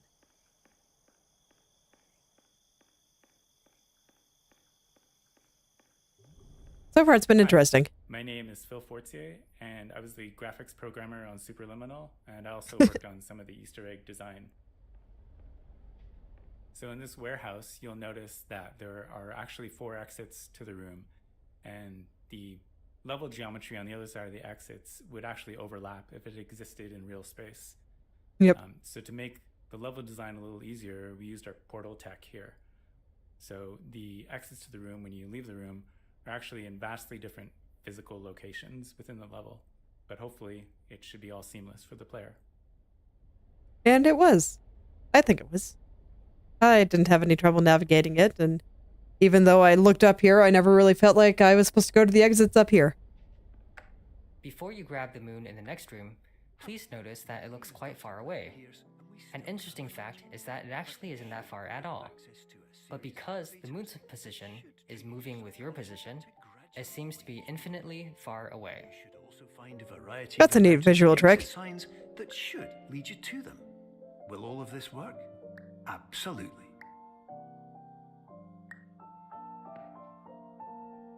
Yeah, that is a pretty neat visual trick. There are things you gotta do when making games, and it's always nice to see the developers' creative solutions for that. That's pretty neat. Hello, my name is Dr. Glenn Pierce. In the event that this elevator does not wake you up, please don't interact with anything that strikes you as psychologically significant. Oh, the French. We all know them for their excellence in crafting incredible vacation experiences. Oh man. Ads in game.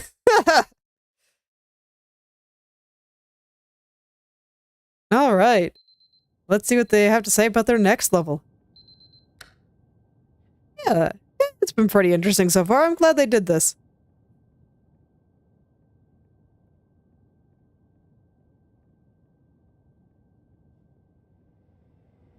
Okay.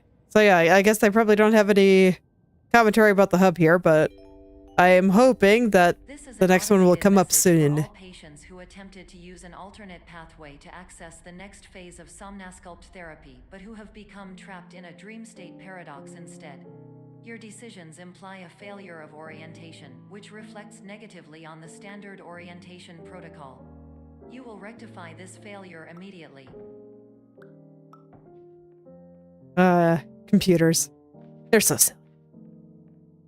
So the standard orientation protocol character is obsessed with proper orientation, and that makes her kind of thematically antagonistic to the idea of truth being, intrinsically tied to perspective. But to me, the fun part of it was writing her as being cruel without there being any actual malice to it. Like, she has nothing against you personally. Her programming simply can't see beyond proper orientation as being the only thing of any value to a somnasculpt patient whatsoever. Yep, it is certainly tough being a computer. An early challenge we had for creating the art for Cubism was how to approach the space and make sense of it. We started taking it a bit too literally. For example, how can we make sense of the door being so high up? Why would it be built this way? The solution we arrived at was simply not to make sense of it, because it shouldn't. We created a simple museum aesthetic that wouldn't get in the player's way of experimenting with and enjoying the puzzles. Sometimes keeping it simple is the way to go. Yeah, I mean, it's a dreamscape. You don't really have to explain it. It's fine.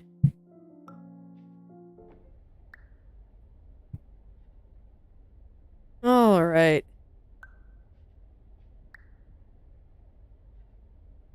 I need this for something, I mean, probably. But I don't remember what.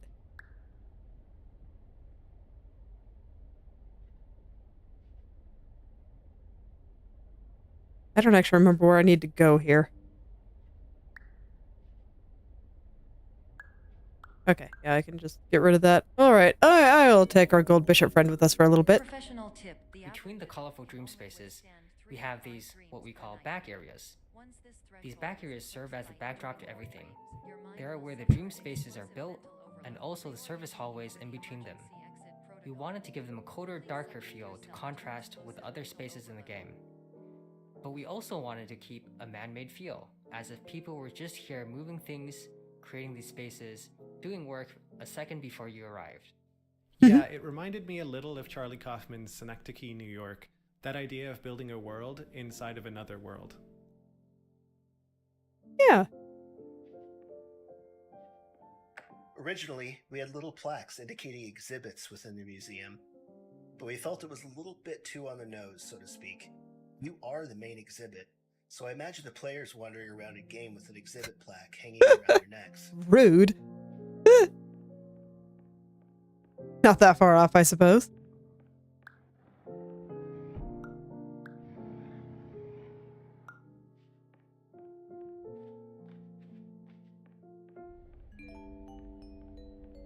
Please note that a reluctance to volunteer for the Not risks all of our associated interesting with perspective explosive moments can be mental built into illness puzzles. implies a Some are just misunderstanding great of moments other that break your solutions, all of expectations. which are far more This level dramatic and interprets a likelier to cube in result multiple different ways, and even though none of these are difficult puzzles, they all work together to create a whole series of back-to-back surprise moments. It was fun finding the balance of making it feel like someone was messing with you, without making it feel like the cube is sentient. It's okay. A cube is just being a cube. And yeah, I mean, I felt like this area was fine. I mean, the puzzles weren't hard, but I think this was around the point where I realized that they were just kind of doing what they wanted, and it was just more about the experience than the mechanics. And so I just started going more with the flow and just kind of rolling with it.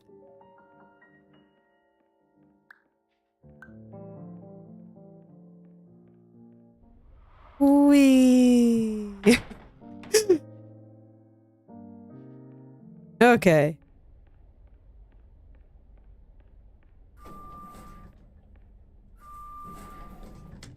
Yeah, now they're kind of getting into just smaller things. I imagine most of what they had to say was loaded at the beginning, and I imagine there's going to be a lot at the end as well.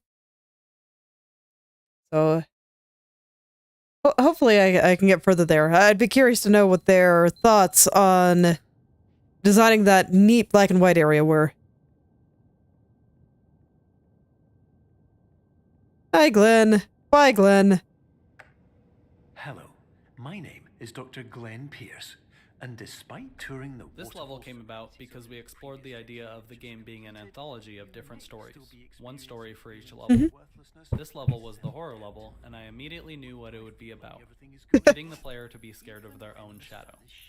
None of the scares are actually real, but the player doesn't know that right away. We scrapped the anthology idea, but this level worked so well that we kept it. I see. Ah, that's interesting, because I actually still felt like it was a bit of an anthology. One aspect we wanted to explore and draw from was movie scene cuts. Basically, how a match cut in a movie might make sense in a game. This next moment is a good example. Carefully watch the cloud in the distance. You'll see that it cuts to a new scene.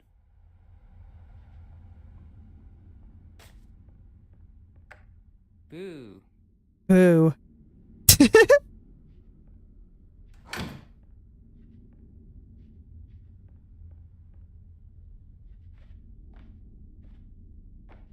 Alright, to the generator.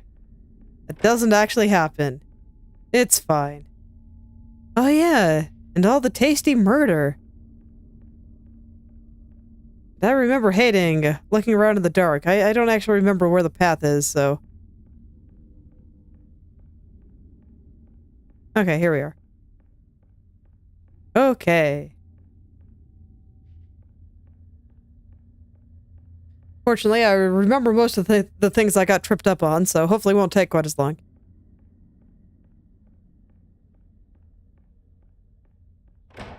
Alright, time to follow the blood. Is this the whole... Oops. Jump didn't jump. Okay, there we go, and then I just follow this very carefully. Oop. Apparently not that way.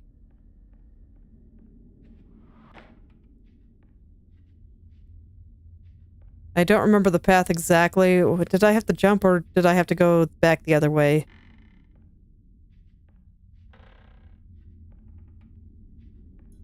Okay, there we go. Thank you, Mr. Light. I appreciate it. All right. Hello, my name is Dr. Glenn Pierce, and I'd like to talk more about the feelings of worthlessness and self-doubt I mentioned before. You feel this way because you want the kind of happy life you see all around you, the kind you know everyone else is enjoying. And that's exactly why we're here to help. I mean, there's lots of reasons for it. So, sometimes they're good reasons, but it's okay. Just gotta do your best. Okay. Where were the stairs? Here they are.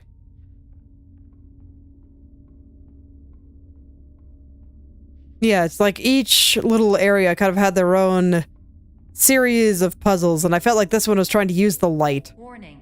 I remember that. The object used in this puzzle was originally a flashlight, but unfortunately, because of how the mechanic works, it always placed the flashlight at the end of the room, which is not a particularly useful position for a flashlight.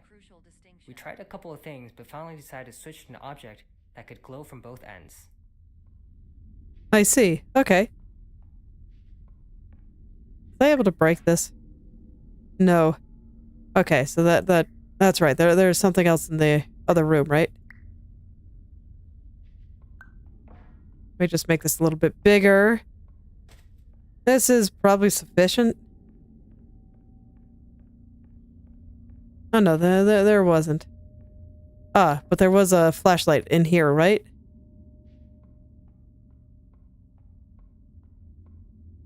I don't remember. Let me check in here one more time before I leave. Okay, here we are. Yes, all the boxes. This is what I remember.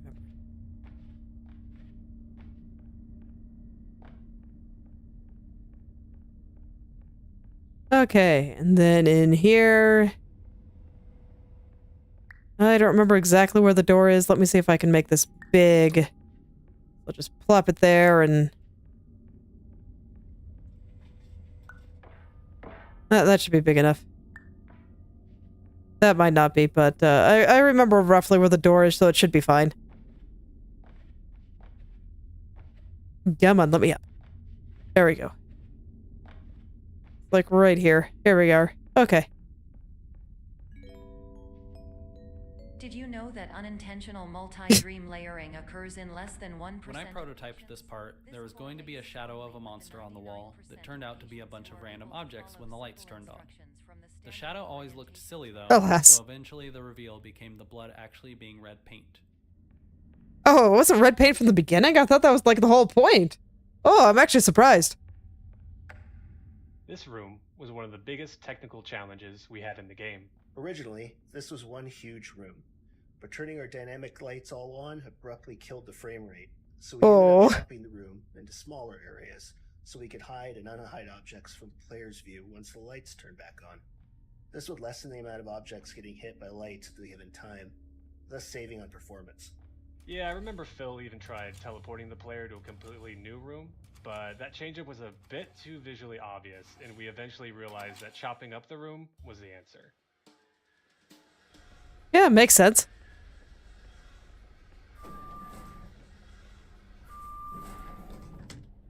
Yeah, you do have to do all kinds of weird tricks sometimes. That's the kind of thing that can make some developer commentary kind of interesting. And of course, if you're trying to make a game yourself, and you just find yourself unable to do something, you probably, maybe you can't do it like that. Maybe you have to pull some shenanigans. We wanted to do a unique alarm clock for each level, but this is the only one that survived that idea. I see.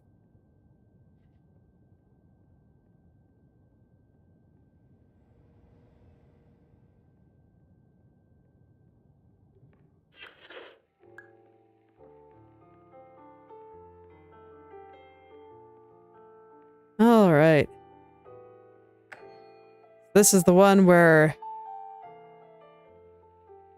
we gotta we start pulling out the doors in weird ways, right?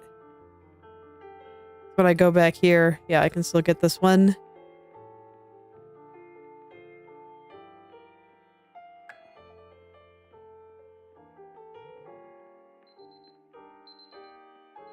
This song is fine.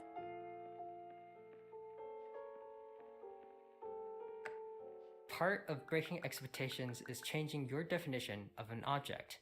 A door, which usually keeps people out, becomes a flight of stairs if it is cloned enough times. Yep.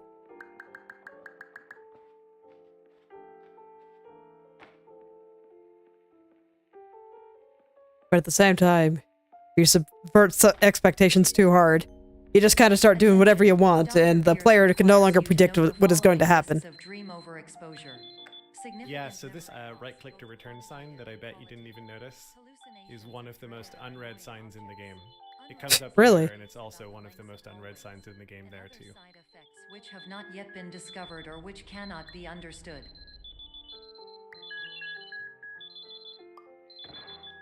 Fascinating.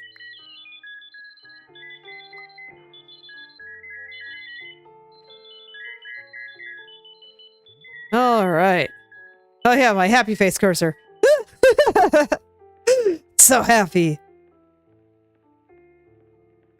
Let's talk about the smiley face. Because our goal was to break people's expectations, we prototyped a lot of weird moments like these. Some of them didn't work because they felt too meta. They would actually take people out of the game experience. This one, however, stayed because it was just subtle enough and playful enough that you could see it as a bout of insanity. Aside from the core resizing mechanic, I think cloning the objects is one of the more immediately enjoyable mechanics that we put into the game. When we ran playtests, this one would always have people smiling.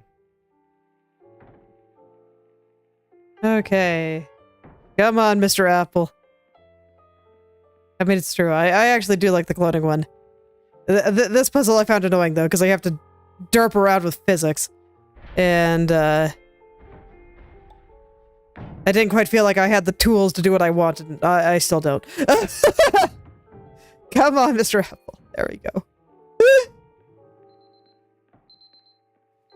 But still, the mechanic is definitely neat.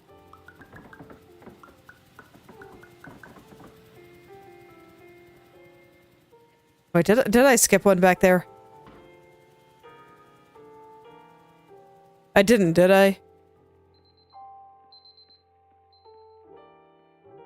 Okay, no. We're good. That's why I tried to stop at one whenever I see it.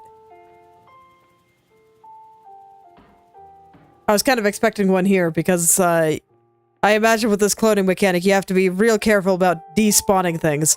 This way people don't crash the game. Okay.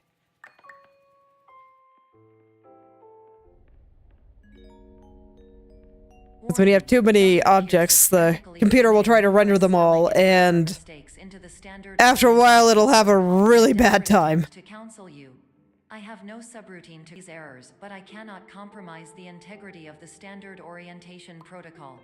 You will not receive these messages. They would not make sense regardless.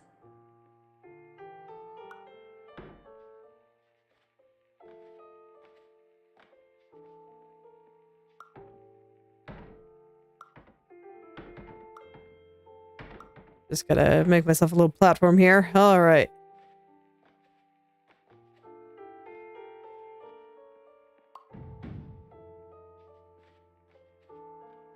Okay, there we go.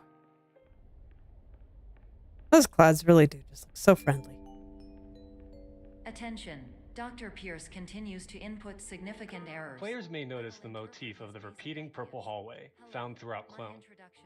We wanted the player to have this feeling of, have I been here before? This seems pretty familiar.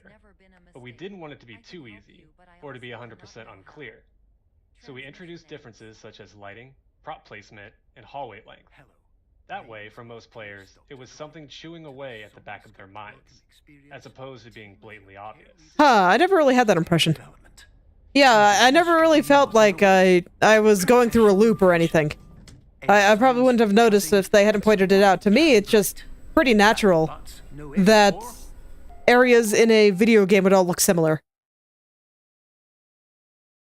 Oh man. I don't think I've seen that loading screen before. Okay.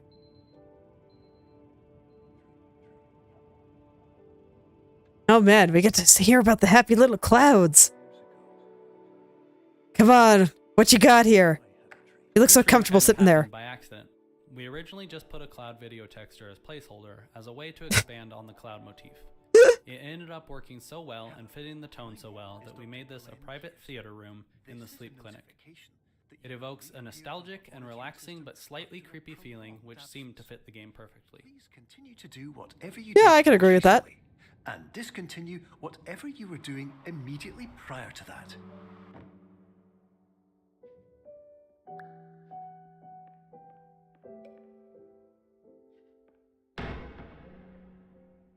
Alrighty.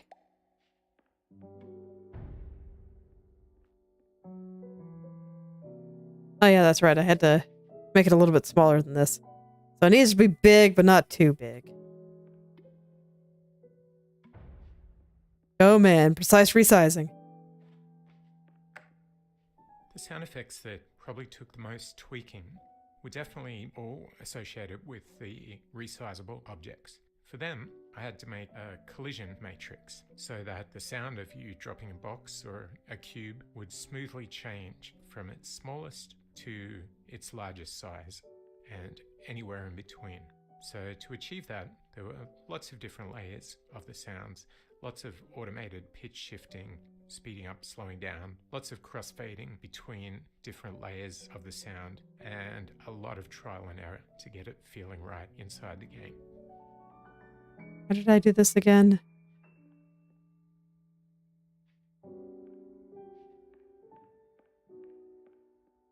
Because there's like two connected, right?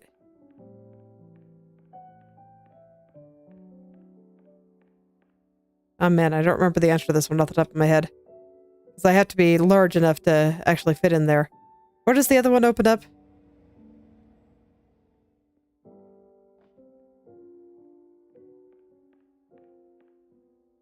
No, it's the same one.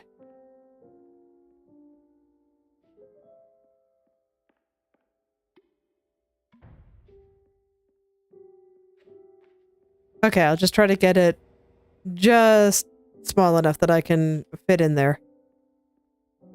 It has to be pretty dang small, though.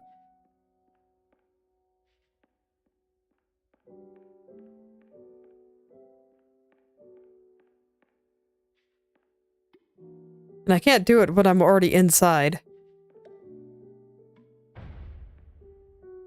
This is gonna be way too big. Or do I have to... No, I probably have to make it bigger at this point. That's right. Okay. There I had to make it small in order to be able to fit here. Here I have to make it bigger in order to make the door big enough for me to walk through. Okay. I remember now. Okay, there we go.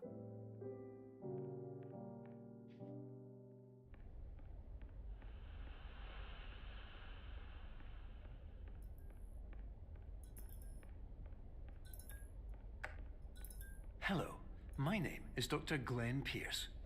In addition to continuing and discontinuing as mentioned earlier, I still do like his voice. also disregard any unsettling experiences that you may have recently had. All right. Should have now reverted to being soothing and therapeutic. If this is not the case, you may be receiving this message in error. Oh no.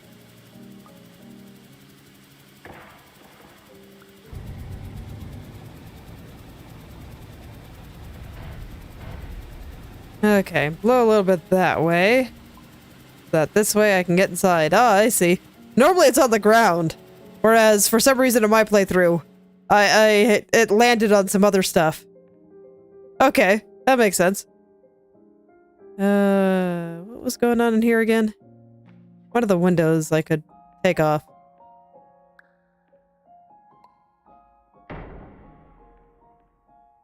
Okay, then I just have to make it really big so this way I can fit. Okay, got it. Alright. Oh no, now I'm tiny. Looks like it worked out. Cool. Yeah, I kind of figured that the commentary would be like this, where it got thinner throughout there. And a lot of it was just stuff that went into the beginning there. Favorite inspirational quote by me. This puzzle existed for a long time, but it took a while to figure out what the art was going to be, because the bouncy castle used to just be a weird L-shaped block. Eventually, we landed on the pool motif and the bouncy castle, and added a little bit where you go inside the vent. Everything you've ever held dear. Eh. Whatever you do, don't focus on that. I'll do my best, Glenn.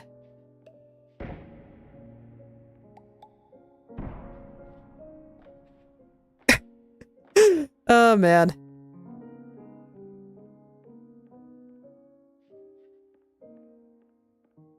Sizing things just right.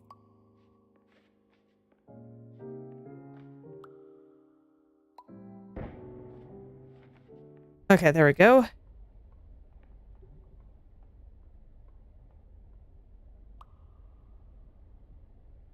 Fortunately, I still remember how to do most things, so I am happy. Okay, perfect.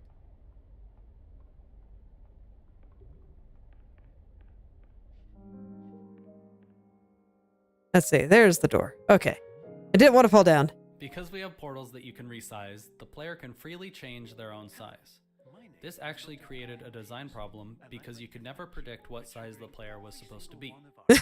And if we dynamically changed the size of the geometry later on in the level, things could break really easily.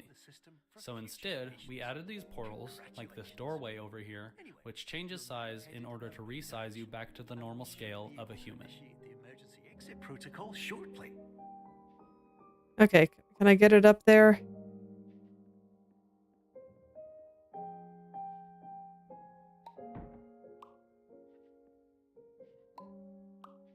Yeah, this was the problem that I always ran into.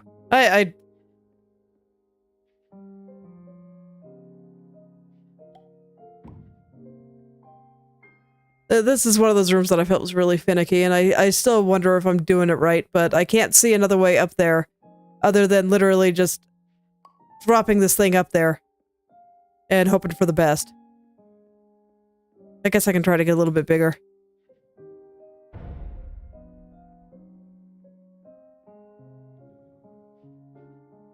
Okay, then see if I can put this up there. Still doesn't want to go.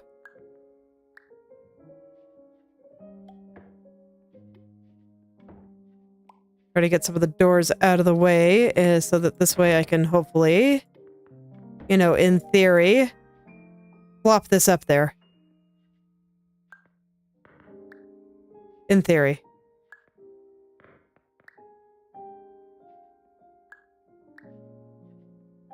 In theory. Okay, let me try from back here and see if I can get it. Let me just make it really tiny. Okay. You in? Looks like it.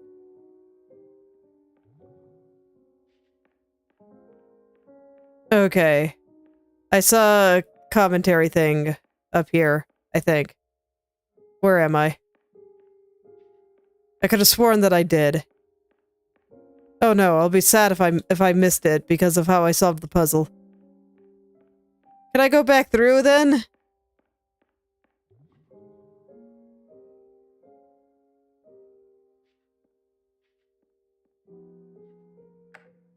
Another weird thing about player resizing is that gravity is actually constant across all sizes.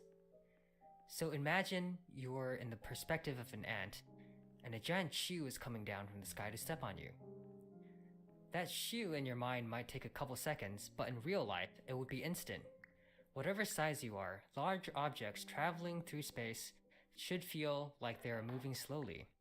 So when we change the player size, we're actually also adjusting gravity in order to compensate for this as well. This is physically incorrect, but this feels better for the player. Yeah, and that ultimately is more important. What feels right, definitely way more important than what is right. At least when it comes to games. So that's my cat. His name He's very is Finn, cute. And he's a good boy. And we only had a dare. So Oops. that's my cat. His name is Finn, and he's a good boy. And we only had a day or two left before finishing the game.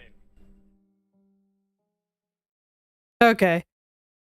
It's okay. Just talking about filling in the last few images on a time crunch. I know that feeling. Placeholders everywhere. I mean, if you guys have watched my art streams, you know that I generally paint things with hot pink. And then decide on some other stuff later, so this way I can focus on the shapes. The emergency exit Same thing. protocol is the shortest-lived character in the game, but my heart really goes out to him. Because just like a triangle player in an orchestra, he has precisely one job and he waits patiently for his moment to do it, only of course to have it snatched away just as that moment arrives. I think many people can identify with this feeling. Error analysis complete. You are exhibiting signs consistent with an increase in fear, hopelessness, and frustration. This is inconceivable, as somnasculpt therapy is proven to correlate with a decrease in these emotions. It's hard being a computer. Hypothesis. Patient was improperly oriented. Conclusion. Impossible. Reformulating. Improved hypothesis. Patient requires additional somnasculpt therapy. Conclusion. Emergency exit protocol cannot proceed. Emergency exit protocol has been emergency destroyed. Instruction. Continue with somnasculpt therapy indefinitely on an independent basis, as all orientation resources have been exhausted. This concludes your standard orientation protocol. Goodbye. Goodbye. Okay. Yeah, so this is where things get a bit weird for a bit, and it's all good.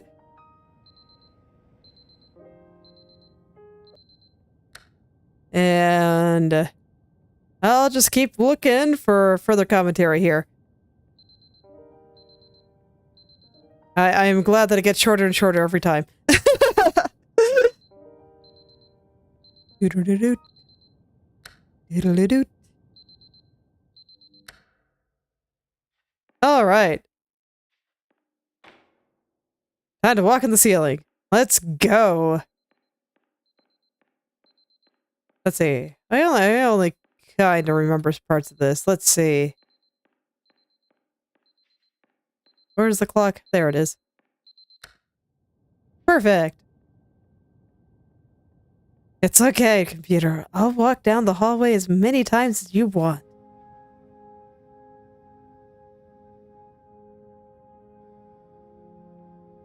Whatever makes you feel important.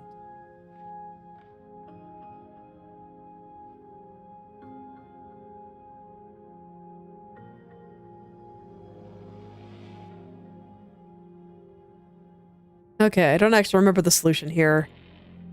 So hopefully it comes back to me. But if I remember correctly, this was all the... Okay. Here we are. That's right. I walk into the clouds. There we go.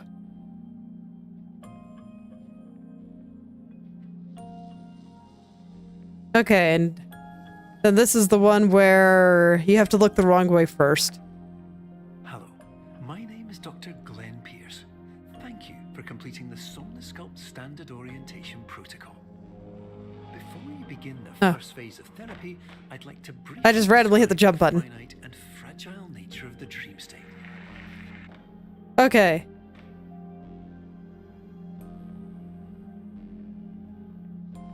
Am I going the right way? Because I can't see anything at all.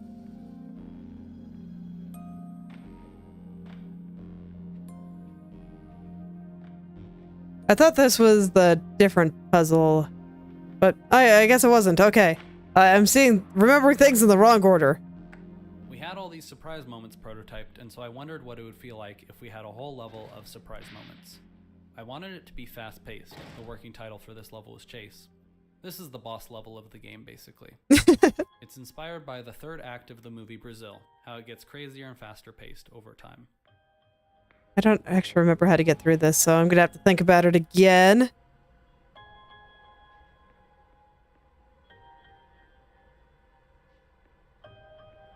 So, getting to that door. Let's see. Oh no, was it here? Okay, there we go. There's just a door there. And I'm not familiar with the movie, so I can't speak into that, but I don't know. I think I kind of disagree with the philosophy of surprise moments. I think they're good to have, but I still felt like game was just doing what it wanted. And I almost feel like surprise moment is a euphemism for that. Which maybe feels a little bit rude to say. But I still feel like there's a balance to be struck between surprising the player, and especially in, a game like this, and still remaining consistent enough that players know what to expect. Like that there, that's probably fine. Because there was the cue that, yes, and like all of that was done within the rules of the game. Nothing changed. So, players would know what to do. And I don't know.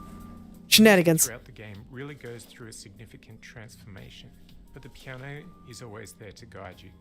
Even as the music becomes darker and I'm gonna more let them electronic, finish before I it always continue. has the melody, or at least a really significant role to play. It changes as you progress through the game. I switched to different types of piano, starting out with a piano Bill Evans famously recorded on. Later, switching to a more modern sounding instrument. I double it with prepared piano sounds sometimes, I use felt piano, and gradually more reverbs and delays as the game evolves. But at the heart of each piece is the piano. Yeah, I liked the music. I thought it was pretty neat.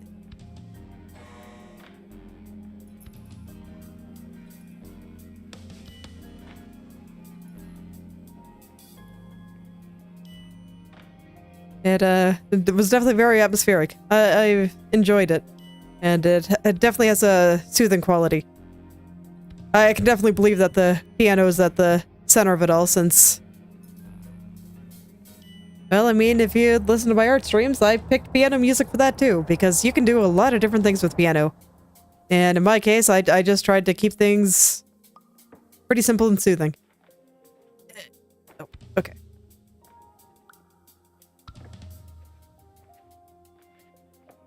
But this one definitely has a lot more going on.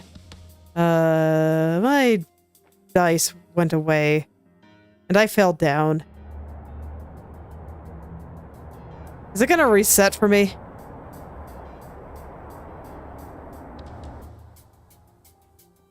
And I don't want to have to restart the whole thing. But I don't think I can get up there now.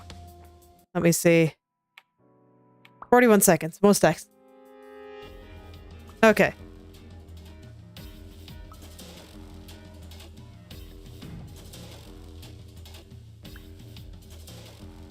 That's right. It just went up there. Okay.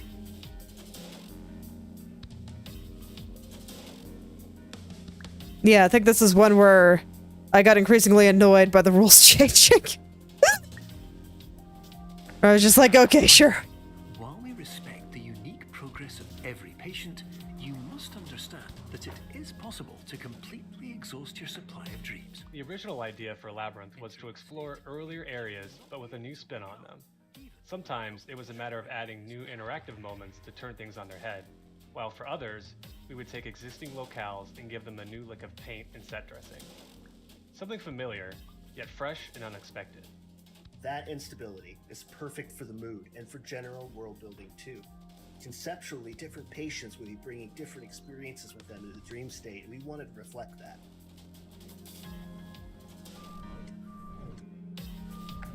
So when I joined the project, this infinite elevator sequence wasn't actually infinite. I see. A very large block of, 20 by 10 elevators. And the performance, as a result, wasn't very good. And the illusion could be ruined if you walked all the way to one side. So one of the things I did was actually make it infinite. So there's a much smaller block of real elevators, and the player gets teleported seamlessly through portals on each end. And so the end result is an infinite elevator sequence that you can just go in one direction forever. Yep.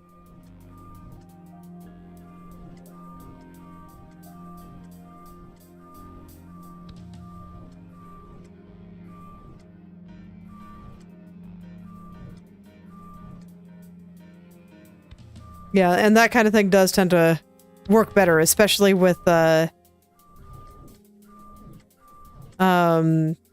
rooms that all look the same.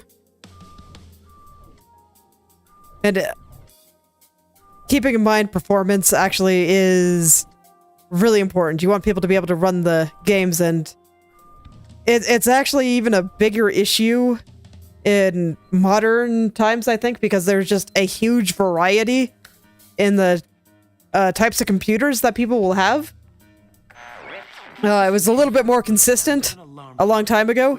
automatically play But, approaching a destabilizing dreamlight. now we're just all over the place. So the more optimized you can make your game, the more people will be able to play it. And I think that is worth keeping in mind. This is true for a lot of things. I've seen some games. I can't remember the one that I'm thinking of off the top of my head. But it was a simple 2D game. It did not look like it was should be anything that you would need a powerful system to run with. But, for whatever reason, it just absolutely chugged on one of my weaker systems. And it was pretty bad. And it just did not seem like it should need that many resources. So optimization is important. Programming is hard. Game development is pretty hard.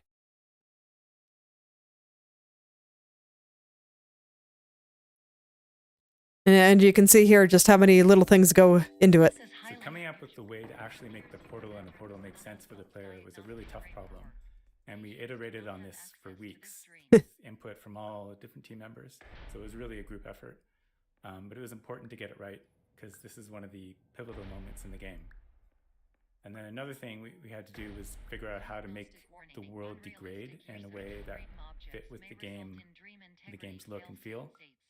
And one day while prototyping, I just happened to accidentally assign a light map texture to one of the walls in the room, and I really liked the way it looked. Light map textures are textures generated by the engine offline to help with realistic lighting. So anyway, we ended up using this. So when the world degrades, the shafts of light breaking through the walls into the rooms, and that effect is actually driven by let him finish from one of the other levels. Yeah, I imagine that this was pretty hard because you're asked to do something that you've never really had to think about in the game. It was never important anywhere else. And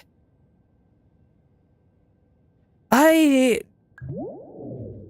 don't think it particularly succeeded, or at the very least, I would have never guessed to do something like this. I wanted to do something with the sound over here and some other stuff. But it never occurred to me that bringing the portal within a portal would actually do anything special. Like, I wasn't aware that this was a problem. We never had the opportunity to try earlier and have the game try to stop us. And so I wasn't aware that it would result in the simulation breaking. Alright, so this is where I'm particularly curious to hear some of their commentary.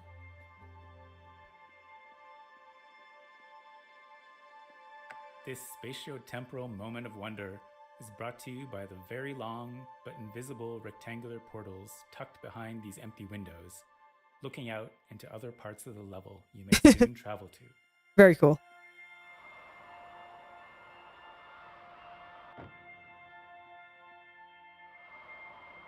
Yeah, imagine this must have been very interesting to make. Figuring out how to put it all together and in order to get the right visual feel. I imagine that this was probably tweaked a lot. Hello. This final level was designed with the idea of removing depth perception entirely. All the visuals are flattened. Mm-hmm. I found myself in a place. Yeah, I can definitely see that. Also, it kind of goes with that one art style that I said that I liked, because that is also very much about flattening things, and that's why it doesn't have very much shading. And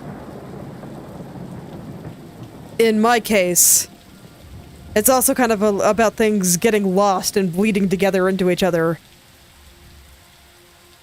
So I try to be, very, very clear where certain things are. And then other times it's, depending on how you look at it, things might go one direction, or they might go another, or they might be part of one thing. Like, initially, I always made the background color the same color as the hair. And, or more accurately, the hair the same as the background color. So that you'd only see the silhouette of the hair on the face, and I thought that was cool. So I kind of get the same kind of vibe there. I like this place, it's really cool. Very trippy.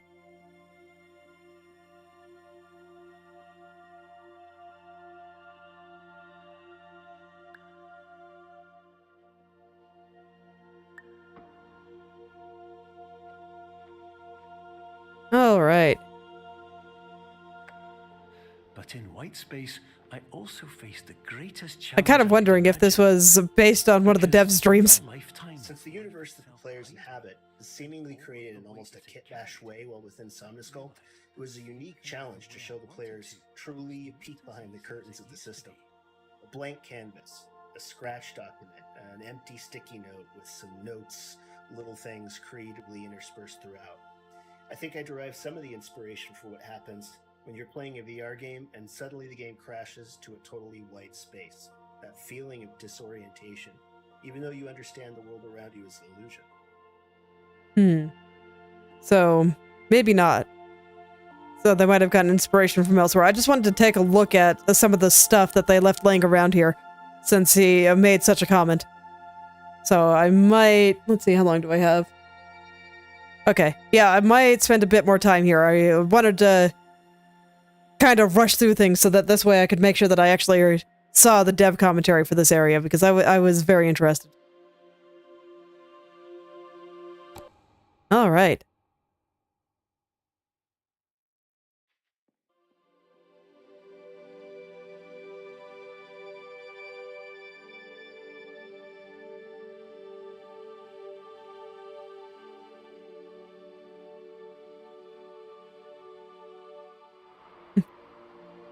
Hello there, oh,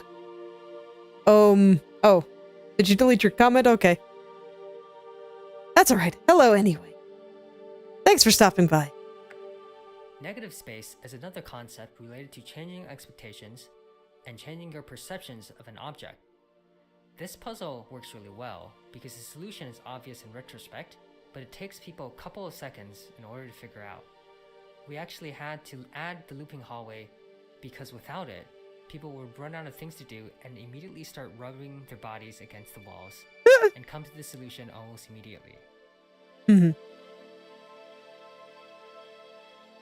I'm surprised the looping hallway wasn't there from the start, actually, but makes sense, I suppose. You're well beyond dreaming now, and further out than anyone has ever come back from. But we hope that you won't get discouraged. After all, if this is a place of pure perspective, isn't it also a place where a different point of view could make anything possible? All right. Isn't that why you came here?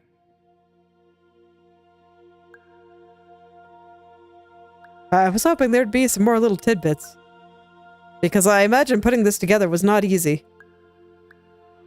Oops. I picked it up. Whoops. Getting too ahead of myself. Honestly, I'm surprised I didn't do that the first time through, because that is just very me. Just getting ahead of myself. No. Walk first, then grab. Okay. Perfect. Good job, Self. You did it. You didn't turn the floor into a pit again. All right.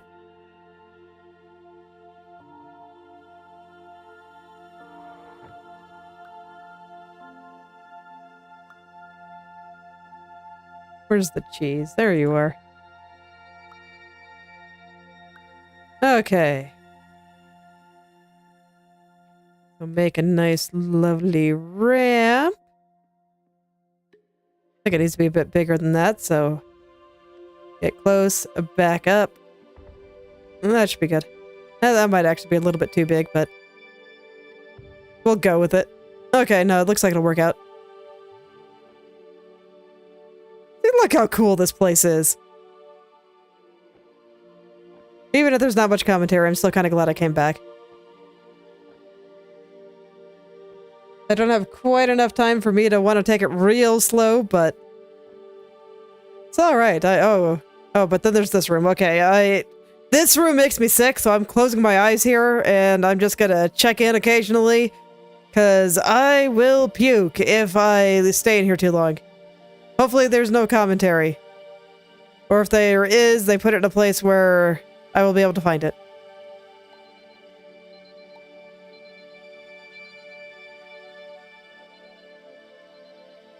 Okay.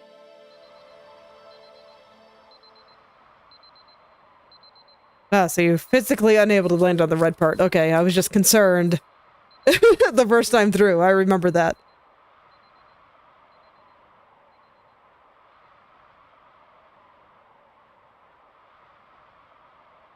Okay. Well, that was interesting.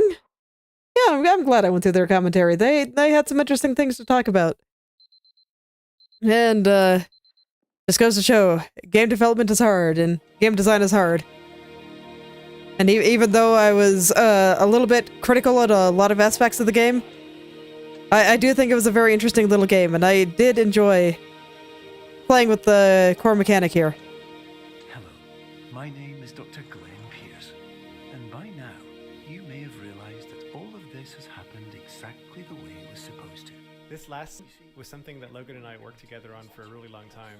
When I first saw it, I had this great feeling for how it could be like a really nice, impactful moment. And so I got this really kind of awe-inspiring, inspirational music to put behind it. And Logan absolutely hated it. I stuck to my guns and asked him to stick with it for a while and play it for a couple of days, a couple of weeks, and see how things went. And he ended up totally coming around to my side of thinking. Initially, we were unsure It's appropriate. if we went for this kind of pure feeling that it would just be really hokey. And I ended up reading this essay on television written by David Foster Wallace. And it really kind of encouraged me to kind of get over that sort of postmodern, too cool for anything aesthetic, and to just really go gung-ho into sort of rewarding you for ending the game by giving you something really nice. This level was created early on. I liked the idea of giving the player some time to think about their journey rather than ending the game immediately, and I knew film-like cuts would be perfect for revisiting their experience through the game. Chris initially suggested a song for reference, and at first I hated it. I kept listening to it though, and eventually grew to love the song. Matt came up with a track that is even better than the reference material, and it fit perfectly. Yeah. Your life will always be a I don't know. I thought this part worked pretty well too. Just going through and everything there, and just having a, you know, a final little romp through the game. First, you thought outside the box, and you overcame them. Because you saw Just things from one last little romp and just for what they really were. revisiting everything. Because you kept moving forward. And I don't think there's necessarily anything wrong with really beating the message over, as long as it's not like annoying, but it's very uplifting. Like, it's saying good job, you did it, as opposed to just kind of lecturing you about things. It's like it's very much a you can do it kind of vibe. So I think it works.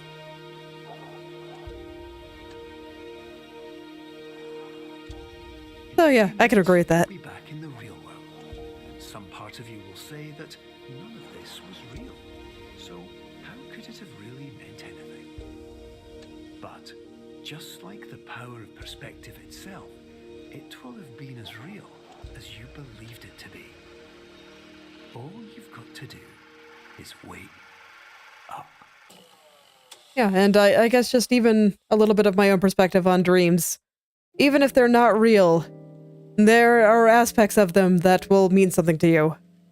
And often while in dreamscapes, you still feel things. And those feelings are real. And I do think that your brain is trying to tell you something with them. That's the game. I'll let them talk. And thanks for listening all the way through. If you did that. No problem. It was fun. Thank you for exploring our dreamy environments. I love Well, you. thank you for making them. They were fun to go through. Textures, avocados, let's see, materials, rubber duck, apples. I think that's all of the art. And thanks for enjoying the music and sound. And the writing. And the code that holds everything together. Yeah, again, thank you for making them. It's got to be hard to put yourself out there, especially with something that is very much an emotional journey, and I can tell that it was very close to your heart. So, thank you for putting it out there and let me experience your heart. The design goal of this level? Please, do. The goal was to show you who made the game. Oh man. Thank you. Good job. Yeah, lots of people here. You can see that Even small games often have a lot of stuff behind it. But yeah, what I was saying about dreams is that I think the emotions behind them are often very real, and I personally think that is often your brain just trying to tell you something. Something that maybe you don't want to think about consciously. Hello. Warning, Or the average that adult can withstand 3 to 5 is hello kind of per hard to night. bear consciously. Absolutely. And I think that's why people are more likely to have nightmares and other things like this if they are stressed and don't know what to do. So your brain might have ideas. You just Dr. Glenn Pierce. This is can't always purely think of them. intentional.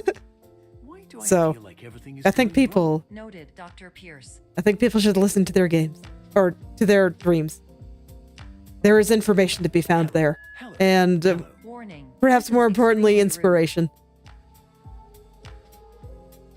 A lot of ideas that I've gotten have also come from dreams, and I think dreams have kind of also shaped how I see the world, so My name is I don't think you want to necessarily just dismiss them all as fake.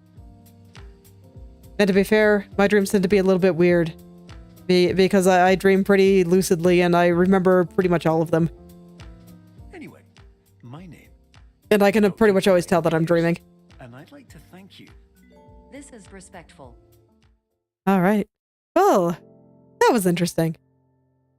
And I think that this is a good place to stop. So next week, there'll be a new game, and I wasn't aware that this game was so short, so I better get on figuring that out and drawing up a thumbnail. Oh no. Probably gonna be another Metroidvania. I'm kind of in the mood to go explore again. But, I'll figure that out this weekend. So, thank you all for coming. And I hope you're able to make something wonderful today. Or maybe I should say dream up something wonderful today. Even if you can't put it together, you can start wrangling your ideas together. Just plop them together and see what happens.